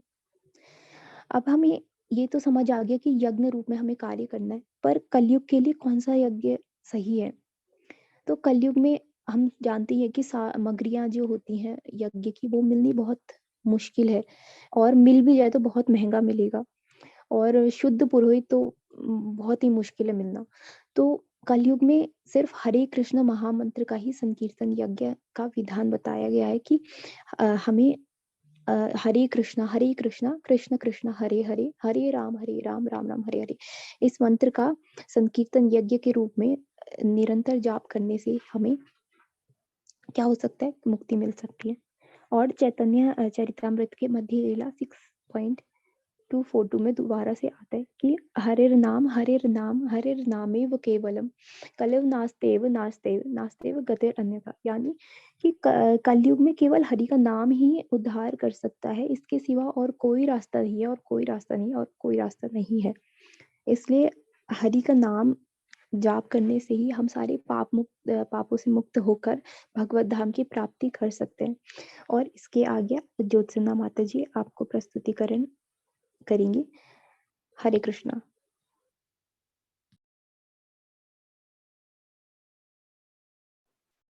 हरे कृष्णा। कर्म ब्रह्मोद्भवं विद्धिं ब्रह्माक्षर समुद्भवं तस्मात् सर्वगतं ब्रह्मं नित्यं यज्ञे प्रतिष्ठितम्। इस श्लोक में हमें यज्ञार्थ कर्म अर्थात कृष्ण को प्रसन्न करने के लिए कर्म की आवश्यकता को भली भांति विवेच किया गया है। अर्थात कि हमें जो भी कर्म करना चाहिए, यदि हम यज्ञ भी कर रहे हैं तो वो भगवान कृष्ण को या भगवान विष्णु को प्रसन्न करने के लिए ही करना होता है और करना चाहिए। हम देवी देवताओं के लिए, जैसा कि हमारा टॉपिक ही है कि देवी देवताओं को प्रसन्न करने के लिए हमारा एक मोटिव होता है कि देवी देवता प्रसन्न हो जाएं, परंतु एटलीस्ट वो प्रसन्न हो भी जाएंगे तो क्या हमें देंगे? हमें सांसारिक सुख ही देंगे। लेकिन प्रसन्न करना है तो हमें प्रसन्न करना है सिर्फ और सिर्फ भगवान कृष्ण को। तो उनको प्रसन्न करने के लिए जो भी यज्ञ किए जाते हैं उनको कैसे करना चाहिए, इसमें ये बताया गया है कि उन्हें हमें दिव्य वेदों से कर्म की दिशा प्राप्त करके करना चाहिए। हमें ब्रह्म या दिव्य वेदों से कर्म की दिशा प्राप्त करने के पश्चात ही उन यज्ञों को करना चाहिए। ऐसे ही नहीं कि जैसा मन चाहा वैसे कर दिया, जैसा कि बताया गया है वैसे ही उसकी निर्देशों के अनुसार हमें पालन करना चाहिए और वैसे ही करना चाहिए। क्यों करना चाहिए ऐसा? इसलिए करना चाहिए क्योंकि एक सामान्य जीवन में राज्य के निर्देशन के अंतर्गत कार्य करना होता है। ऐसा नहीं होता है कि हम सामान्य जीवन जी रहे हैं तो हम अपनी इच्छा अनुसार जीवन जी लें, उसमें भी राज्य के निर्देशानुसार हम कार्य करते। तो ये तो जीवन ईश्वर ने दिया है, वो भगवान हमें जो जीवन दिए हैं सब कुछ वो चला रहे हैं, तो क्या उनके निर्देशों का पालन हमें नहीं करना चाहिए? क्या हमें अपने बारे में और उनके बारे में, दोनों के ही बारे में नहीं सोचना चाहिए? तो इसलिए इसमें बताया गया है कि जो भगवान के परम राज्य के निर्देशन में रहता है उसको भगवान के निर्देशानुसार कार्य करना चाहिए। और आप सभी जानते हैं कि ये हमारा जीवन मिला है आत्म साक्षात्कार के लिए, भगवत प्राप्ति करने के ही लिए। इस बात को हमें जब समझ जाते हैं तो फिर ऐसा है कि जो हम बद्ध जीव हैं, हम बद्ध जीवों के लिए फिर ये बहुत सरल है और बहुत ही सुनहरा अवसर प्रदान हो जाता है हमें। तो ऐसे में हमें क्या करना चाहिए? सबसे अच्छी बात तो ये है कि हमें कृष्ण भावना भवित होकर यज्ञ विधि का पालन करना चाहिए। यहाँ तक कि जो वैदिक आदेशों का पालन नहीं करते, वे भी अगर कृष्ण भावनामृत के सिद्धांतों का ग्रहण कर सकते हैं, जिससे वैदिक यज्ञों या कर्मों की पूर्ति हो जाएगी। अब यहाँ पे बहुत समझने वाली बात है कि जो निर्देशों का पालन नहीं कर रहे हैं और कृष्ण भावनामृत में हैं, तो उनको संपूर्ण यज्ञों का फल भी मिल जाता है और उन्हें फिर और कुछ करने की आवश्यकता नहीं रहती है। ऐसा नहीं है कि यज्ञ करना कोई बुरा है, यज्ञ करते हैं तो कृष्ण भावनामृत के अंतर्गत ही वो भी आता है। परंतु अगर नहीं भी कर पाते, निर्देशों का पालन नहीं भी कर पाते, फिर भी अगर कृष्ण भावना भवित हैं तो उसमें उनको सब कुछ वैसे भी पूर्णतः फल प्राप्त हो जाता है हर चीज का, क्योंकि वो कृष्ण भक्ति कर रहे हैं और कृष्ण पूर्ण है। हरे कृष्णा। माता जी आगे करिएगा स्लाइड। एवं प्रवर्तितं चक्रं नानुवर्ति या अघायुरीन्द्रिया रामो मोघम पार्थ स जीवति। और इस श्लोक में आगे बताया गया है कि जो लोग इस संसार में भोग करना चाहते हैं, ये बहुत ध्यान से सुनने वाली बात है कि कृष्ण भावना भवित नहीं है, जो संसार में भोग करना चाहते हैं, उन्हें उपयुक्त यज्ञ चक्र जो कि पहले बताया गया है उसका अनुसरण करना बहुत आवश्यक है। अगर वो ऐसा नहीं करते तो उनका जीवन अत्यंत संकटपूर्ण हो जाता है, क्योंकि प्रकृति के नियमानुसार यह मानव शरीर विशेष रूप से आत्म साक्षात्कार के लिए ही मिला है। और ये आत्म साक्षात्कार 3 विधियों के द्वारा किसी भी एक विधि से करा जा सकता है। जैसे कि कर्म योग के द्वारा कोई करता है, कोई ज्ञान योग द्वारा, कोई भक्ति योग द्वारा। लेकिन ये जो योग के द्वारा कर रहा है वो योगी, उस योगी को कोई आवश्यकता नहीं है कि वो यज्ञ करे या वो पाप पुण्य के चक्कर में वो सोचे, क्योंकि वो पहले से ही पाप पुण्य से परे हो जाता है। परंतु जो व्यक्ति इंद्रिय तृप्ति में लिप्त है उसके लिए ये सारे प्रोसेस बताए गए हैं कि उसको ये सब करना होता है। क्यों करना होता है? क्योंकि जो कृष्ण भावना भवित नहीं है, ऑब्वियस सी बात है कि वो फिर संसार में विषय परायण ही होगा, तो उन्हें पुण्य कर्म करने की आवश्यकता होती है। वैसे देखा जाए तो अप्रत्यक्ष रूप में यह भी कृष्ण भावनामृत का ही एक अभ्यास है। जो ये सब भी किया जाता है वो भी आगे कृष्ण भावनामृत में ही हमें प्रवेश कराता है। परंतु यदि हम नहीं भी कर पा रहे हैं ये, अगर आगे बढ़ते हैं, आगे बढ़ते बढ़ते हमें करना क्या, हमें कृष्ण भावनामृत में प्रवेश करना तो मूल हमारा उद्देश्य है, वो तो करना ही करना है। क्योंकि उसमें आने के बाद हमें और किसी भी चीज से छुटकारा वैसे ही मिल जाता है। क्यों? क्योंकि हम कृष्ण भगवान की सेवा से जुड़ जाते हैं, हम भगवान के प्रेम से जुड़ जाते हैं। और ये कृष्ण भावनामृत के अलावा और कोई चीज नहीं सिखा सकती, सिर्फ वही सिखा सकती है। तो इसी प्रकार से श्लोक में भी बताया गया है। अब आगे की प्रस्तुति दीप्ति माता जी द्वारा निष्कर्ष की ओर चलते हुए दी जाएगी। हरे कृष्णा। हरे कृष्णा। हम आशा करते हैं कि आज की प्रस्तुति से आपको आपके प्रश्नों का उत्तर जरूर मिला होगा। आइए अब जानते हैं कि आज हमने क्या सीखा। भगवान भगवद गीता के 10वें अध्याय के दूसरे श्लोक में बोलते हैं, अहम आदिर ही देवा नाम। अर्थात भगवान स्वयं अपने श्रीमुख से भगवद गीता के 10वें अध्याय के दूसरे श्लोक में बोल रहे हैं कि मैं ही समस्त देवी देवताओं का आदि हूँ। भगवान ने खुद बोला है और शास्त्र भी इस बात का प्रमाण देते हैं कि सब कुछ उस परम ईश्वर से उत्पन्न हुआ है जो गोविंद के नाम से विख्यात है। आज के प्रस्तुतिकरण से हमने कुछ मुख्य बिंदु जाने जो इस प्रकार है। भगवान ने वेदों में वर्णित यज्ञ रीति का पालन करने की जीव को सलाह दी, जिससे देवता और मनुष्य दोनों ही प्रसन्नता से जीवन यापन करके भगवत धाम वापस लौट सकते हैं। वेदों में वर्णित है कि सभी प्रकार के यज्ञों के परम भोक्ता श्री विष्णु ही है। इसीलिए वो व्यक्ति जो अभी पूर्ण रूप से कृष्ण भावना भावित नहीं हुआ है, वो यज्ञ द्वारा देवों को प्रसन्न करके प्रभु तक पहुंचने का मार्ग खोल सकता है, क्योंकि स्वयं प्रभु कहते हैं कि यज्ञ से जीव की चेतना और कर्म शुद्ध होते हैं, जिससे उसके मन में अपने असली स्वरूप को जानने की इच्छा उत्पन्न होती है। देवता पूजन सही है या गलत, ये इस बात पर निर्भर करता है कि आप किस भाव से देवता की पूजा कर रहे हो। अगर कुछ पाने की लालसा है तो ऐसी पूजा को निकृष्ट बताते हैं हमारे आचार्य। लेकिन यदि प्रभु भक्ति में आप आगे बढ़ सको, इस भाव के साथ आप किसी देवता की आराधना करते हो, तो आप वो गलत नहीं है। हमारा उद्देश्य ही हमारी राह चुनता है। हमारा उद्देश्य अगर शुद्ध हो तो कोई भी मार्ग हमें मैला नहीं कर सकता। इसी के साथ मैं आज की इस प्रस्तुति को विश्राम देती हूँ। हमें ध्यानपूर्वक सुनने के लिए आप सभी वैष्णव जनों का कोटि कोटि धन्यवाद। हरे कृष्णा कृष्णा कृष्णा हरे हरे, हरे राम राम राम हरे हरे। हरे कृष्णा।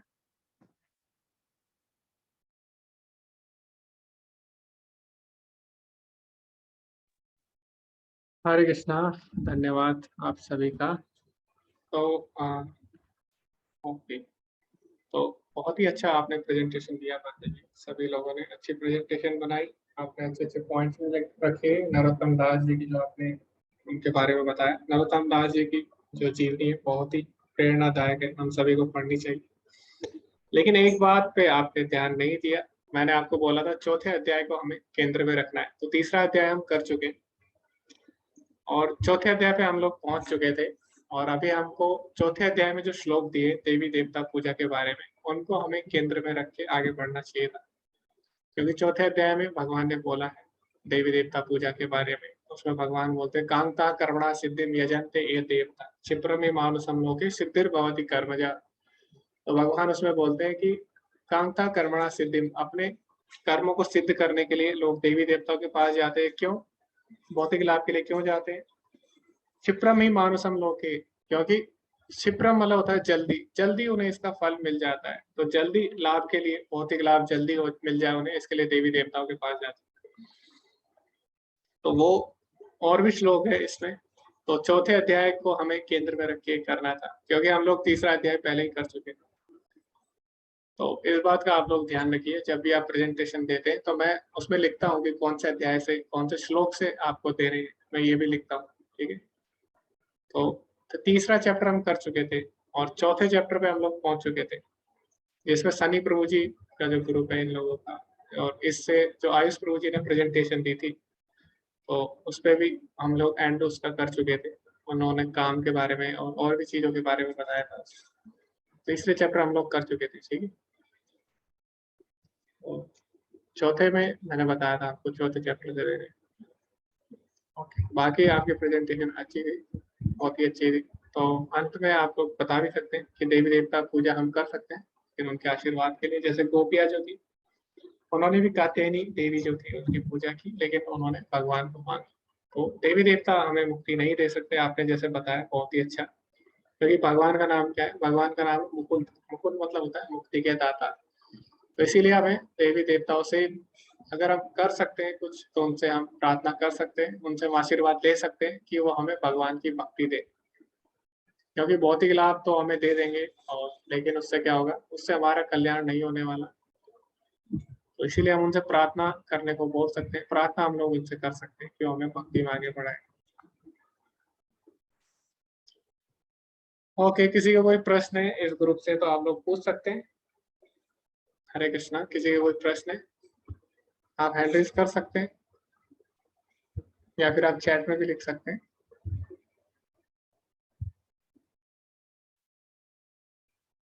ओके, किसी का कोई प्रश्न नहीं है।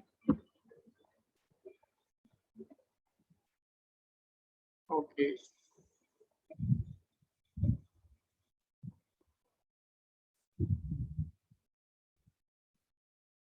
ओके, आपको मैंने 10 से 16 बोला था, 3.10 से 16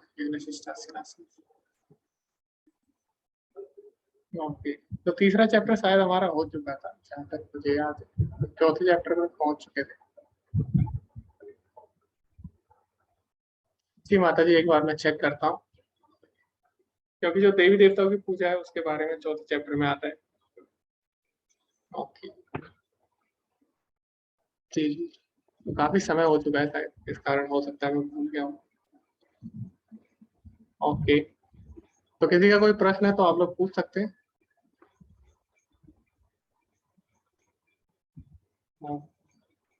किसी का कोई प्रश्न नहीं है तो अंत में कोई एक डिवोटी है शुभम प्रभु जी, शायद वो आचार्य के जीवन से हमें कुछ बताने वाले थे, उसके बारे में हम सुन लेते हैं, उसके बाद हम करके समाप्त कर सकते हैं। हरे कृष्णा शुभम प्रभु जी। हरे कृष्ण प्रभु जी। जी प्रभु जी, आप आज बताने वाले थे आचार्य के जीवन से। प्रभु जी, आज बताना है ऐसा तो नहीं बोला गया था। ओके, तो ओके, आज नहीं बताएंगे। जी प्रभु जी, ओके, ऐसा हुआ है क्या? प्रभु जी, मैंने प्रिपरेशन भी नहीं की और मुझे मतलब बस बोला गया था कि करना है, लेकिन डेट आज करना है ऐसा नहीं था शायद। ओके, तो हम जो भी कार्य करते हैं हमें पता करना चाहिए हमें कब करना है और पूरी प्लानिंग के साथ।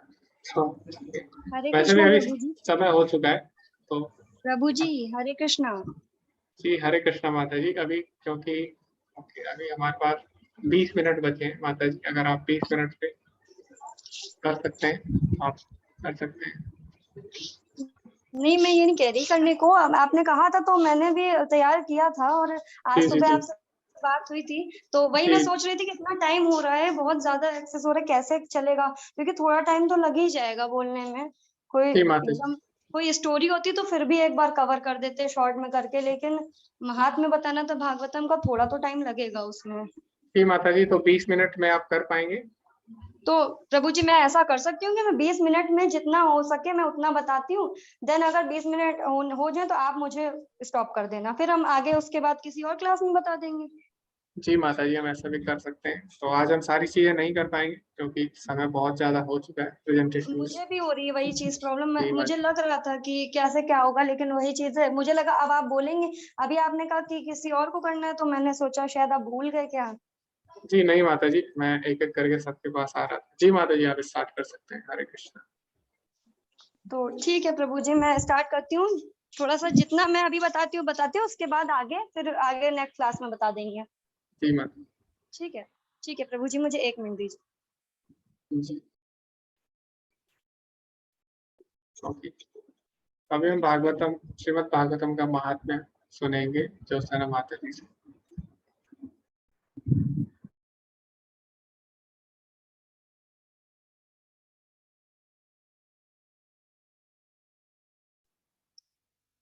जी प्रभु जी। हरे कृष्णा। ओम नमो भगवते वासुदेवाय नमः। कृष्णाय वासुदेवाय हरे परमात्मने प्रणता क्लेशनाशाय गोविंदाय नमो नमः। सच्चिदानंद रूपाय विश्वोत्पत्त्यादिहेतवे तापत्राय विनाशाय श्री कृष्णाय वयं नुमः। हरे कृष्ण कृष्ण कृष्ण हरे हरे, हरे राम राम राम हरे हरे। श्रीमती राधा रानी की जय। उनके चरणों में मेरा बारंबार कोटि कोटि प्रणाम है। श्री कृष्ण भगवान के चरणों में मेरा कोटि कोटि प्रणाम। श्री हनुमान जी के चरणों में मेरा कोटि कोटि प्रणाम। श्रीमद् भागवत महापुराण की जय। श्री व्यास नारायण भगवान की जय। श्री सुखदेव जी गोस्वामी महाराज की जय और श्री परीक्षित जी महाराज की जय। तो हम आपको सबसे पहले तो ये बताना चाहेंगे कि आप भागवतम का महात्म्य सुनने जा रहे हैं, जो कोई छोटी बात नहीं है। और भागवतम का भागवतम ही हम सुन ले, यही बहुत बड़ी बात है हमारे लिए। अपने आप में यही बहुत बड़ी कृपा है ईश्वर की कि हम भागवतम का भागवतम भी सुनते हैं, कि हमें पता है कि हमारे जीवन में भागवतम जैसा ऐसा परम ग्रंथ है। बहुत लोग तो उससे अभी भी दूर हैं। तो हम सब पे भगवान की बहुत विशेष कृपा है जो हम भागवतम को स्वीकार पा रहे हैं, हम भागवतम के शरण में जा पा रहे हैं, हम उसके बारे में कहीं ना कहीं से थोड़ा बहुत भी सुन पा रहे हैं। ये बहुत बड़ी हमारे ऊपर भगवान कृष्ण की कृपा है। तो उसके लिए सबसे पहले तो उनके लिए बार बार उनको धन्यवाद करना चाहिए और रोज धन्यवाद करना चाहिए कि उन्होंने हमें जितनी भी कृपा करके, जितना भी उनके बारे में उन्होंने जानने को हमें किसी के भी माध्यम से समझाया, वो बहुत बड़ी उनकी कृपा है। आगे समय ना गंवाते हुए, क्योंकि समय कम है, तो हम जल्दी जल्दी आगे बढ़ेंगे। तो हम आपको ये बताना चाहेंगे कि अनंत कोटि जन्म हम ले चुके हैं और उन अनंत कोटि जन्मों के पुण्य और भाग्य का जब उदय होता है, 100 भाग्य जब जागृत होते हैं, तब जाकर के हमें भागवत कथा अमृत का श्रवण करने का अवसर प्रदान होता है। ईश्वर की विशेष कृपा भी होती है, साथ में ये भी होता है तब जाकर के हमें भागवत कथा श्रवण करने का अवसर प्रदान करते हैं भगवान। तो इसको हमें गंवाना नहीं चाहिए। आप सबको मैं इसलिए ये बोल रही हूँ, आप सबने शायद पहले भी सुना होगा इस बारे में कि भागवत का कितना महात्म्य है। पहले ये था कि स्टोरी सुनाएंगे, लेकिन मैंने आज प्रभु जी से पहले इसीलिए कहा कि पहले महात्म्य सुनाएंगे। मेरे अंदर ये सामर्थ्य नहीं कि मैं बता पाऊं, बिल्कुल नहीं है, लेकिन मैं एक छोटा सा प्रयास करना चाहती थी कि अगर मैंने महात्म्य ही नहीं बताया तो मैं आगे कैसे बढ़ूंगी। कोई भी चीज, चाहे आप सुन रहे हो, चाहे मैं सुना रही हूँ या मैं सुन रही हूँ, पहले उसका महत्वता क्या है, पहले उसका महात्म्य जानना बहुत आवश्यक होता है। यदि हम नहीं जानते तो हम उसको उतना समझ नहीं पाते जितना हमें समझना चाहिए। तो उसकी एक होता है ना वैल्यू क्या है, वो तभी पता चलता है जब हम उसकी वैल्यू समझते हैं, सुनते हैं पहले। तो वही वैल्यू, वही महात्म्य हम आपको समझाने जा रहे हैं, ठीक है। तो सर्वप्रथम हम भागवत के महात्म्य में चर्चा करते हैं। श्रीमद् भागवतम की महिमा के बारे में जानना हमारे लिए परम आवश्यक है। महिमा तो उसकी अनंत है।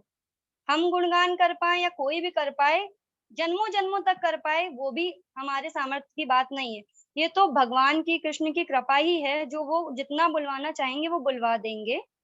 उनके विश्वास से हम अपने हृदय में उनके चरण कमलों का ध्यान करते हुए उनके ही भागवत का महात्म्य आप सबके सम्मुख रखना चाहते हैं। आप सबको पता है जो भागवत है, श्रीमद् भागवतम का नाम एक और भी है, परमहंस संहिता। आपने शायद सुना होगा परमहंस संहिता। परमहंस संहिता का अर्थ है कि परमहंसों का ग्रंथ है ये। तो हम जैसे लोग कहाँ डिजर्व करते हैं कि हम लोग बता पाएंगे।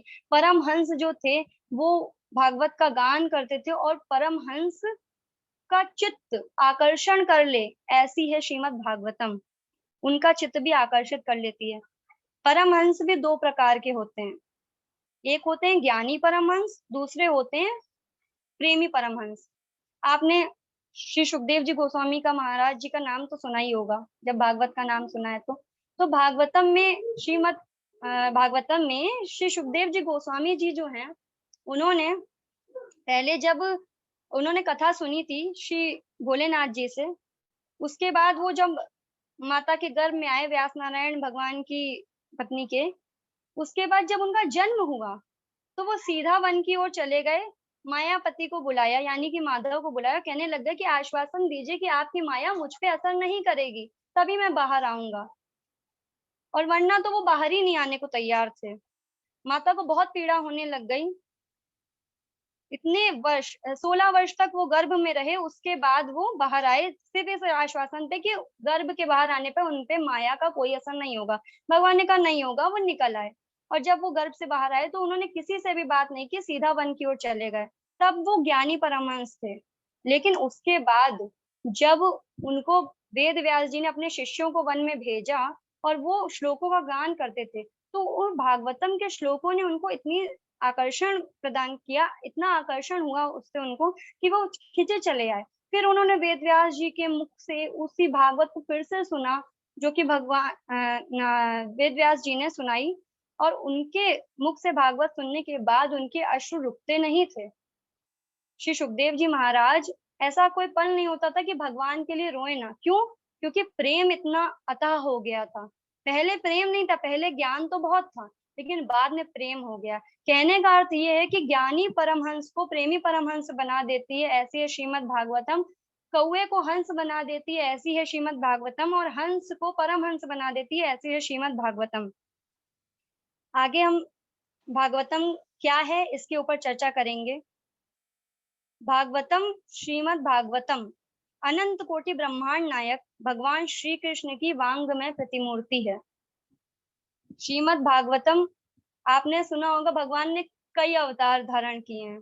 राम अवतार है, कृष्ण अवतार है, वाराह अवतार है, और भी भगवान के अन्य अन्य अवतार हैं। कपिल अवतार लिया अभी, जैसे कि अन्य अवतारों का मैं मतलब क्या नाम मैं बताऊं, टाइम लग जाएगा। तो जितने भी उनके अवतार हैं, उन्होंने सबके अवतार लिए, तो ऐसे उनका नाम पड़ा।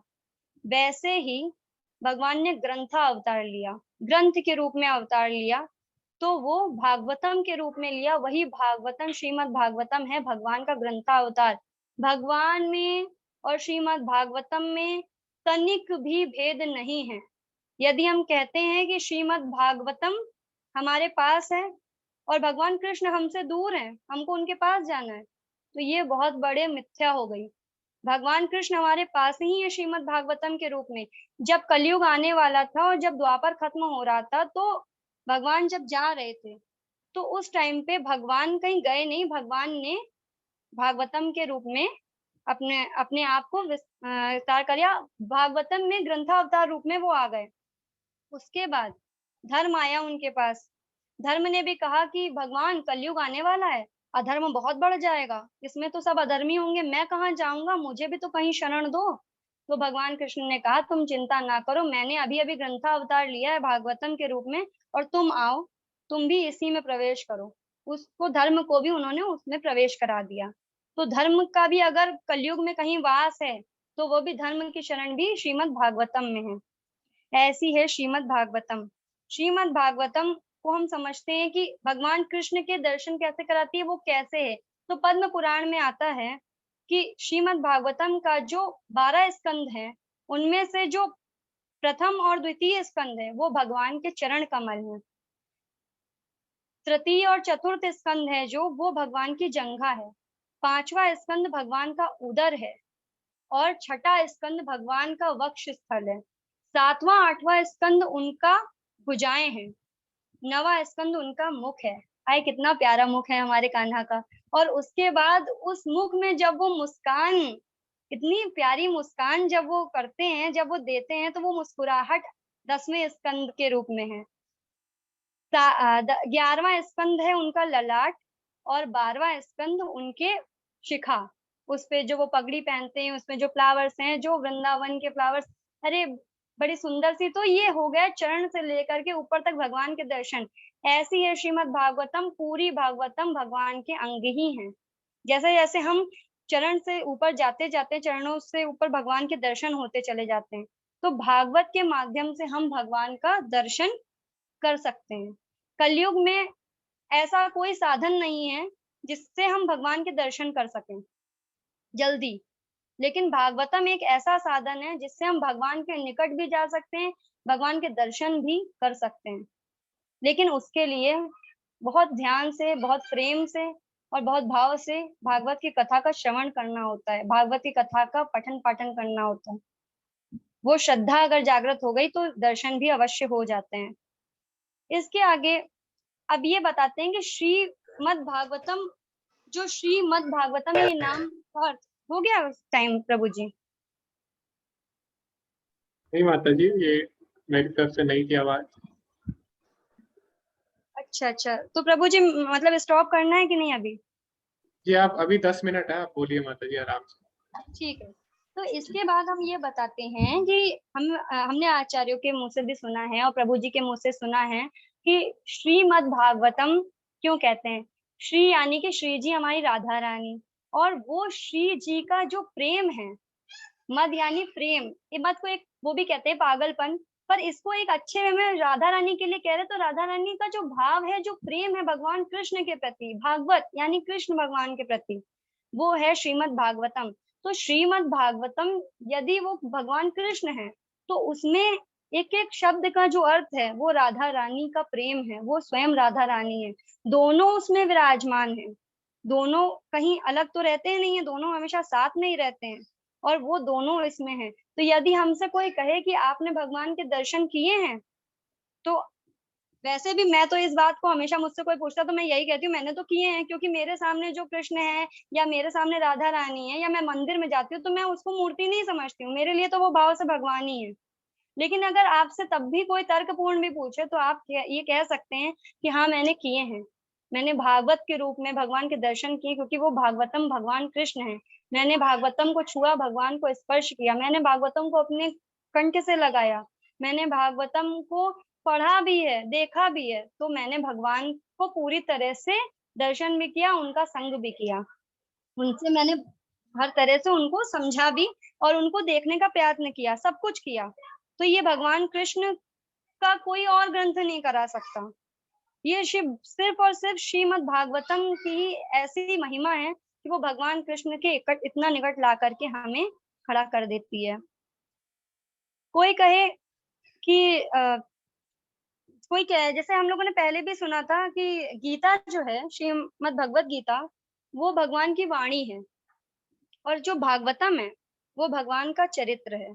उसके बाद आती है चैतन्य चरितामृत, वो भगवान का मन है। वैसे चैतन्य चरितामृत थोड़ा सा इतनी नहीं कोई पढ़ता, इतना नहीं सुनी जाती है जिस हिसाब से श्रीमद् भागवतम का प्रचार प्रसार होता है, भगवत गीता का होता है, फिर भी लेकिन चैतन्य चरितामृत बहुत ऊंचे लेवल पे है वो भी। प्रभु जी ने बताया भी था पिछली क्लास में कि पीएचडी अगर है तो भक्ति की पीएचडी है श्री चैतन्य चरितामृत, और ग्रेजुएशन क्या है, श्रीमद् भगवत गीता, और पोस्ट ग्रेजुएशन है श्रीमद् भागवतम। तो जब हम ये तीनों कर लेते हैं तो हम फिर भक्ति के लेवल पे आगे बढ़ जाते हैं। लेकिन फिर मैं वही कहूंगी, ध्यान से, प्रेम से, श्रद्धा से, वो तीनों होंगी तो ही, विश्वास से, तभी ये सब पूर्ण हो सकता है। लेकिन ये सब तो है ही है, पर भागवतम जो है बहुत मुख्य है, और भागवतम इसलिए भी मुख्य है क्योंकि आज आप देखते हो ना, भागवतम होती भी है, चाहे जैसे भी कोई ना कोई जिस भी तरह से कर रहा है, लेकिन कहीं ना कहीं कोई ना कोई कर ही रहा है। इसीलिए वही भागवतम हमारी संस्कृति को जो रक्षा कर रही, वो भी हमारी रक्षा के पात्र भागवतम ही है। उसी से आज लोग समझ पा रहे हैं, कुछ लोग हैं जो इस दुनिया में सदाचार का पालन कर रहे हैं, जो भक्त भी बन रहे हैं, जो सही से अपने जीवन को डर के भी और सही से चला रहे हैं कि हाँ मुझसे कोई गलती ना हो जाए। जो भागवतम सुन रहे हैं वो पाप से हट रहे हैं, वो पाप करने से रुक जाते हैं, थोड़े पाप उनके कम हो जाते हैं। बहुत सारी चीजें हैं जो भागवतम के प्रभाव से होती हैं। तो जो उनकी शरण में है वो तो वैसे भी अपने जीवन को सुधार ही रहे हैं। जो श्रीमद् भागवतम है, जो आपने सुना होगा कि 17 पुराण हैं, श्रीमद् भागवतम को मिला के 18 पुराण है। तो जो 17 पुराण है वो सारी सतो रजो तमो गुण तीनों में विद्यमान है, तीनों गुण 17 पुराणों में विद्यमान है, परंतु जो श्रीमद् भागवतम है उसके अंदर ये तीनों गुण नहीं है, ये तीनों गुणों से परे है। क्यों परे है? क्योंकि भगवान श्री कृष्ण तीनों गुणों से परे हैं, हम पहले भी पढ़ चुके हैं। तो इसीलिए श्रीमद् भागवतम भी तीनों गुणों से परे है और परे की ही बात करती है, परे के ही लिए समझाती है। अब हम ये जानते हैं कि श्रीमद् भागवतम की जो रचना है वो हुई कैसे। तो आप सब जानते हैं कृष्ण द्वापायन वेद व्यास जी ने उसकी रचना की है, श्रीमद् भागवतम जी की। क्योंकि एक समय ऐसा था कि श्रीमद् भागवतम की रचना करने का उनके विचार ऐसे ही नहीं आ गया, वो बहुत दुखी थे। उन्होंने 17 पुराणों की रचना करी, उन्होंने 108 उपनिषद की रचना करी, उन्होंने 4 वेदों की रचना की, इतिहास दिए, महाभारत दिए। इतिहास में महाभारत और रामायण भी थी। रामायण आध्यात्म करके रामायण है एक, जो कि महर्षि वेदव्यास जी ने लिखी है। तो इतना कुछ दिया, उसके बाद भी वेदव्यास जी के मन में असंतुष्टि थी। वो लेखक है, इतना कुछ दे रहे हैं, उसके बाद भी असंतुष्ट है उनका मन। हम जैसों का क्या होगा फिर? हम जैसे जो कि जो है यहाँ पे संतुष्टि सोचते हैं कि मिल जाए, तो यहाँ तो असंतुष्टि हमें मिलेगी जब भगवान के इतना निकट हो करके महर्षि वेदव्यास जी भी असंतुष्ट हैं उस टाइम पे, और वो भी भगवान का अवतार ही है। वेदव्यास जी भी भगवान ही है। तो वो असंतुष्ट थे कि ऐसा क्यों है कि कुछ उदासी है, कुछ अच्छा नहीं लग रहा, इतना कुछ करने के बाद भी कुछ ना कुछ कमी लग रही है। तब नारद जी उनके पास आए और नारद जी का सत्संग उन्हें हुआ। नारद जी ने अपनी आत्मकथा भी उनको सुनाई, वो हम आपको आगे कभी बता देंगे, टाइम नहीं है इतना। फिर नारद जी ने उनको बताया कि आपने ज्ञान को तो परम रखा, आपने ज्ञान की भी महिमा बताई, आपने वैराग्य को भी बहुत ज्यादा बताया, आपने भक्ति को ऊपर नहीं रखा, और आपने भगवान की शुद्ध भक्ति को, प्रेम को ऊपर नहीं रखा, इसलिए आपके मन में ये उदासी है, इसलिए आप असंतुष्ट हैं। क्योंकि जहाँ पे भगवान कृष्ण की लीला, उनकी कथाओं का गान ना हो, वो नहीं लिखी होंगी, तो आप वहां पे संतुष्ट नहीं हो सकता कोई। संतुष्टि तो वही प्रदान करती है। तो उन्होंने इस प्रकार से उनको समझाया। फिर वेदव्यास जी को उन्होंने चतुर्श्लोकी भागवत दी। उसके बाद उन्होंने उन चतुर्श्लोकी भागवत से 18,000 श्लोकों वाली भागवत की रचना की। तो श्रीमद् भागवत महापुराण अब श्रीमद् भागवतम हुई, और वही श्रीमद् भागवतम श्री सुखदेव जी मुनि को उन्होंने सुनाई, और वही श्रीमद् भागवतम सुखदेव जी मुनि ने श्री परीक्षित जी महाराज को सुनाई। तो ये क्रम है। अब ये भी जान लेते हैं साथ ही में कि श्रीमद् भागवतम कैसे आई। श्री कृष्ण भगवान की जो बांसुरी है, जब वो फ्लूट बजाते हैं, बांसुरी जब बजती है, तो उसके जो 7वें नोट है, 7वां छेद से जो ध्वनि निकलती है, वो ध्वनि जाकर के ब्रह्मा जी के कानों में प्रवेश करती है। वो ध्वनि जब ब्रह्मा जी के कानों में प्रवेश करती है, तो उनके मुख से गायत्री निकलती है। गायत्री में सारे वेद हैं, और वेद से आते हैं वेदांत। जो वेदांत आते हैं, अभी प्रभु जी ने ईशोपनिषद जब पढ़ रहे थे तो बताया था कि वेदांत सूत्र से ही भागवतम की रचना हुई है, श्री वेदव्यास जी ने की है। तो वही भागवतम वेदांत से ली गई, और वेदांत से उन्होंने रचना की। इसीलिए कहते हैं कि भागवतम जो है वो सभी वेदों की, शास्त्रों की, उपनिषदों की, जो भी है, इन सबका पका हुआ फल है। श्रीमद् भागवतम को इतना ऊपर क्यों रखा गया, इतना महत्वपूर्ण क्यों कहा जाता है? क्योंकि वो सबका पका हुआ फल है। और आप खुद जानते हैं, आप वृक्ष को तो नहीं खाओगे ना, आप वृक्ष को तो देखते रहोगे, आप उसमें से खाते तो फल ही हो ना, पका हुआ फल मीठा मीठा वही अच्छा लगता है। पूरे वृक्ष को तो उखाड़ के कोई नहीं खा लेता है। तो वैसे ही अगर किसी का रसास्वादन करना है, तो श्रीमद् भागवतम का करने से क्या होता है कि वो मीठा मीठा हमें मिल जाता है। एक और भी उदाहरण है कि जैसे दूध होता है, तो दूध को यदि हम 4-5 गिलास पी लें, जैसे कि हम वेद शास्त्र उपनिषद सब पढ़ लें, तो क्या होगा, हमारे बुद्धि इतनी विकसित नहीं है कि हम उसको समझ पाए। ठीक है, तो वैसे ही अगर दूध 4-5 गिलास पी लिया, तो हमें उल्टी आने लगेगी, हमारी स्थिति खराब हो जाएगी, स्वास्थ्य खराब हो जाएगा एक साथ। लेकिन अगर उसका माखन निकाल करके खाया जाए, तो स्वास्थ्य भी ठीक रहेगा, शक्ति भी प्रदान होगी, और आनंद भी मिलेगा। तो इसी प्रकार से भागवतम है, माखन के समान है, मीठे फल के समान है। इसमें लिखा गया था, निगम कल्पतरोर गलितम फलम, यानी कि गला हुआ पका हुआ फल है भागवतम, उस कल्प वृक्ष का। और इसके बाद क्या हुआ, शुक मुखात, यानी कि शुकदेव जी ने उसे चख लिया। और जब शुकदेव जी ने उसे चख लिया, तो वो मीठा और हो गया। क्यों हो गया? क्योंकि आप सब जानते होंगे कि जो तोता होता है, वो जब शुक कोई भी फल को चख ले, तो वो और अत्यधिक मीठा हो जाता है। ऐसे ही जब भागवतम का उन्होंने गान किया, तो वो और ज्यादा मीठी हो गई। इसीलिए भागवत हमेशा भक्तों के मुख से ही श्रवण करनी चाहिए, क्योंकि वो अपने भाव के साथ और बहुत ज्यादा प्रेम से ही उसे श्रवण कराते हैं। ऐसे किसी के भी मुख से श्रवण नहीं करनी चाहिए, वरना मर्म उसका पलट जाता है। प्रभु जी, अगर टाइम हो रहा हो तो मैं रोकूं, वरना मैं आगे बढ़ूं। हरे कृष्णा माता जी, अब क्योंकि समय हो चुका है, तो ठीक है माता जी, अभी हम इसको यही विराम देते हैं, क्योंकि एक सीमा के बाद अगर हम बोलते हैं तो जो सुनने वाले हैं, शायद पता नहीं सुन पाएंगे कि नहीं। वही चीज है जो मैंने जी बताया। अब मुझे बताने में दिक्कत जी नहीं है, जी प्रॉब्लम ये है कि टाइम, वही मैंने कहा मैं रोक दूं, वरना फिर आगे चलेंगे ना तो फिर वो थोड़ा सा फ्लो में बहेगा और ज्यादा है। जी माता जी, तो आज के हम जो चर्चा है इसको यही विराम देते हैं, क्योंकि समय हो चुका है और काफी अच्छे से आपने प्रयास किया और काफी अच्छा आपको प्रयास था। मुझे तो बहुत आनंद आया, क्योंकि बहुत सारी चीजें नई नई इसमें सीखने को मिली। तो सभी को बहुत आनंद आया होगा, क्योंकि भगवान के बारे में हम जितना बोले जितना सुने कम, क्योंकि अभी हम सभी के कुछ हमें सुबह उठना होता है जल्दी, और हमें कई लोग हैं उनकी अभी चैंटिंग भी रह गई है, जैसे मेरे जैसे लोग हैं उनकी अभी चैंटिंग भी रह गई है, तो हमें वो भी करनी है अभी। फिर मुझे सुबह भी एक क्लास लेनी होती है मॉर्निंग में, उसकी भी मुझे तैयारी करनी होती है। तो इसलिए माता जी अभी हम इसको यहीं विराम देते हैं, इसके बाद हम आगे कंटिन्यू करेंगे।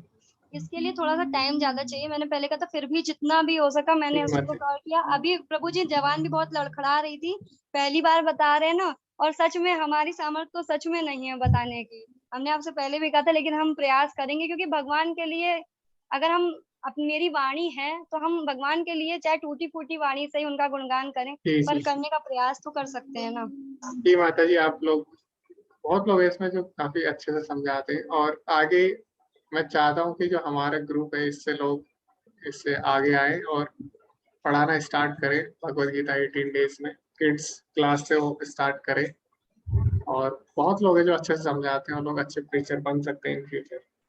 तो इससे आपका ये स्किल जो है और भी निखर जाएगा जब आप एक्सप्लेन करेंगे चीज़ों को। क्योंकि मैं भी बोलने में बहुत ज़्यादा शर्माता था, तो मेरे को भी सबसे पहले किड्स क्लास दी गई थी पढ़ाने के लिए, तो उससे काफ़ी मेरे को सीखने को मिला चीज़ें। और इसका आप मटेरियल लाइफ है उसमें भी आपका बहुत एडवांटेज हो जाता है। अभी आप कहाँ कहीं भी जाते हो तो आपको कुछ ना कुछ प्रेजेंट करना होता है, कुछ ना कुछ अपनी बात रखनी होती है।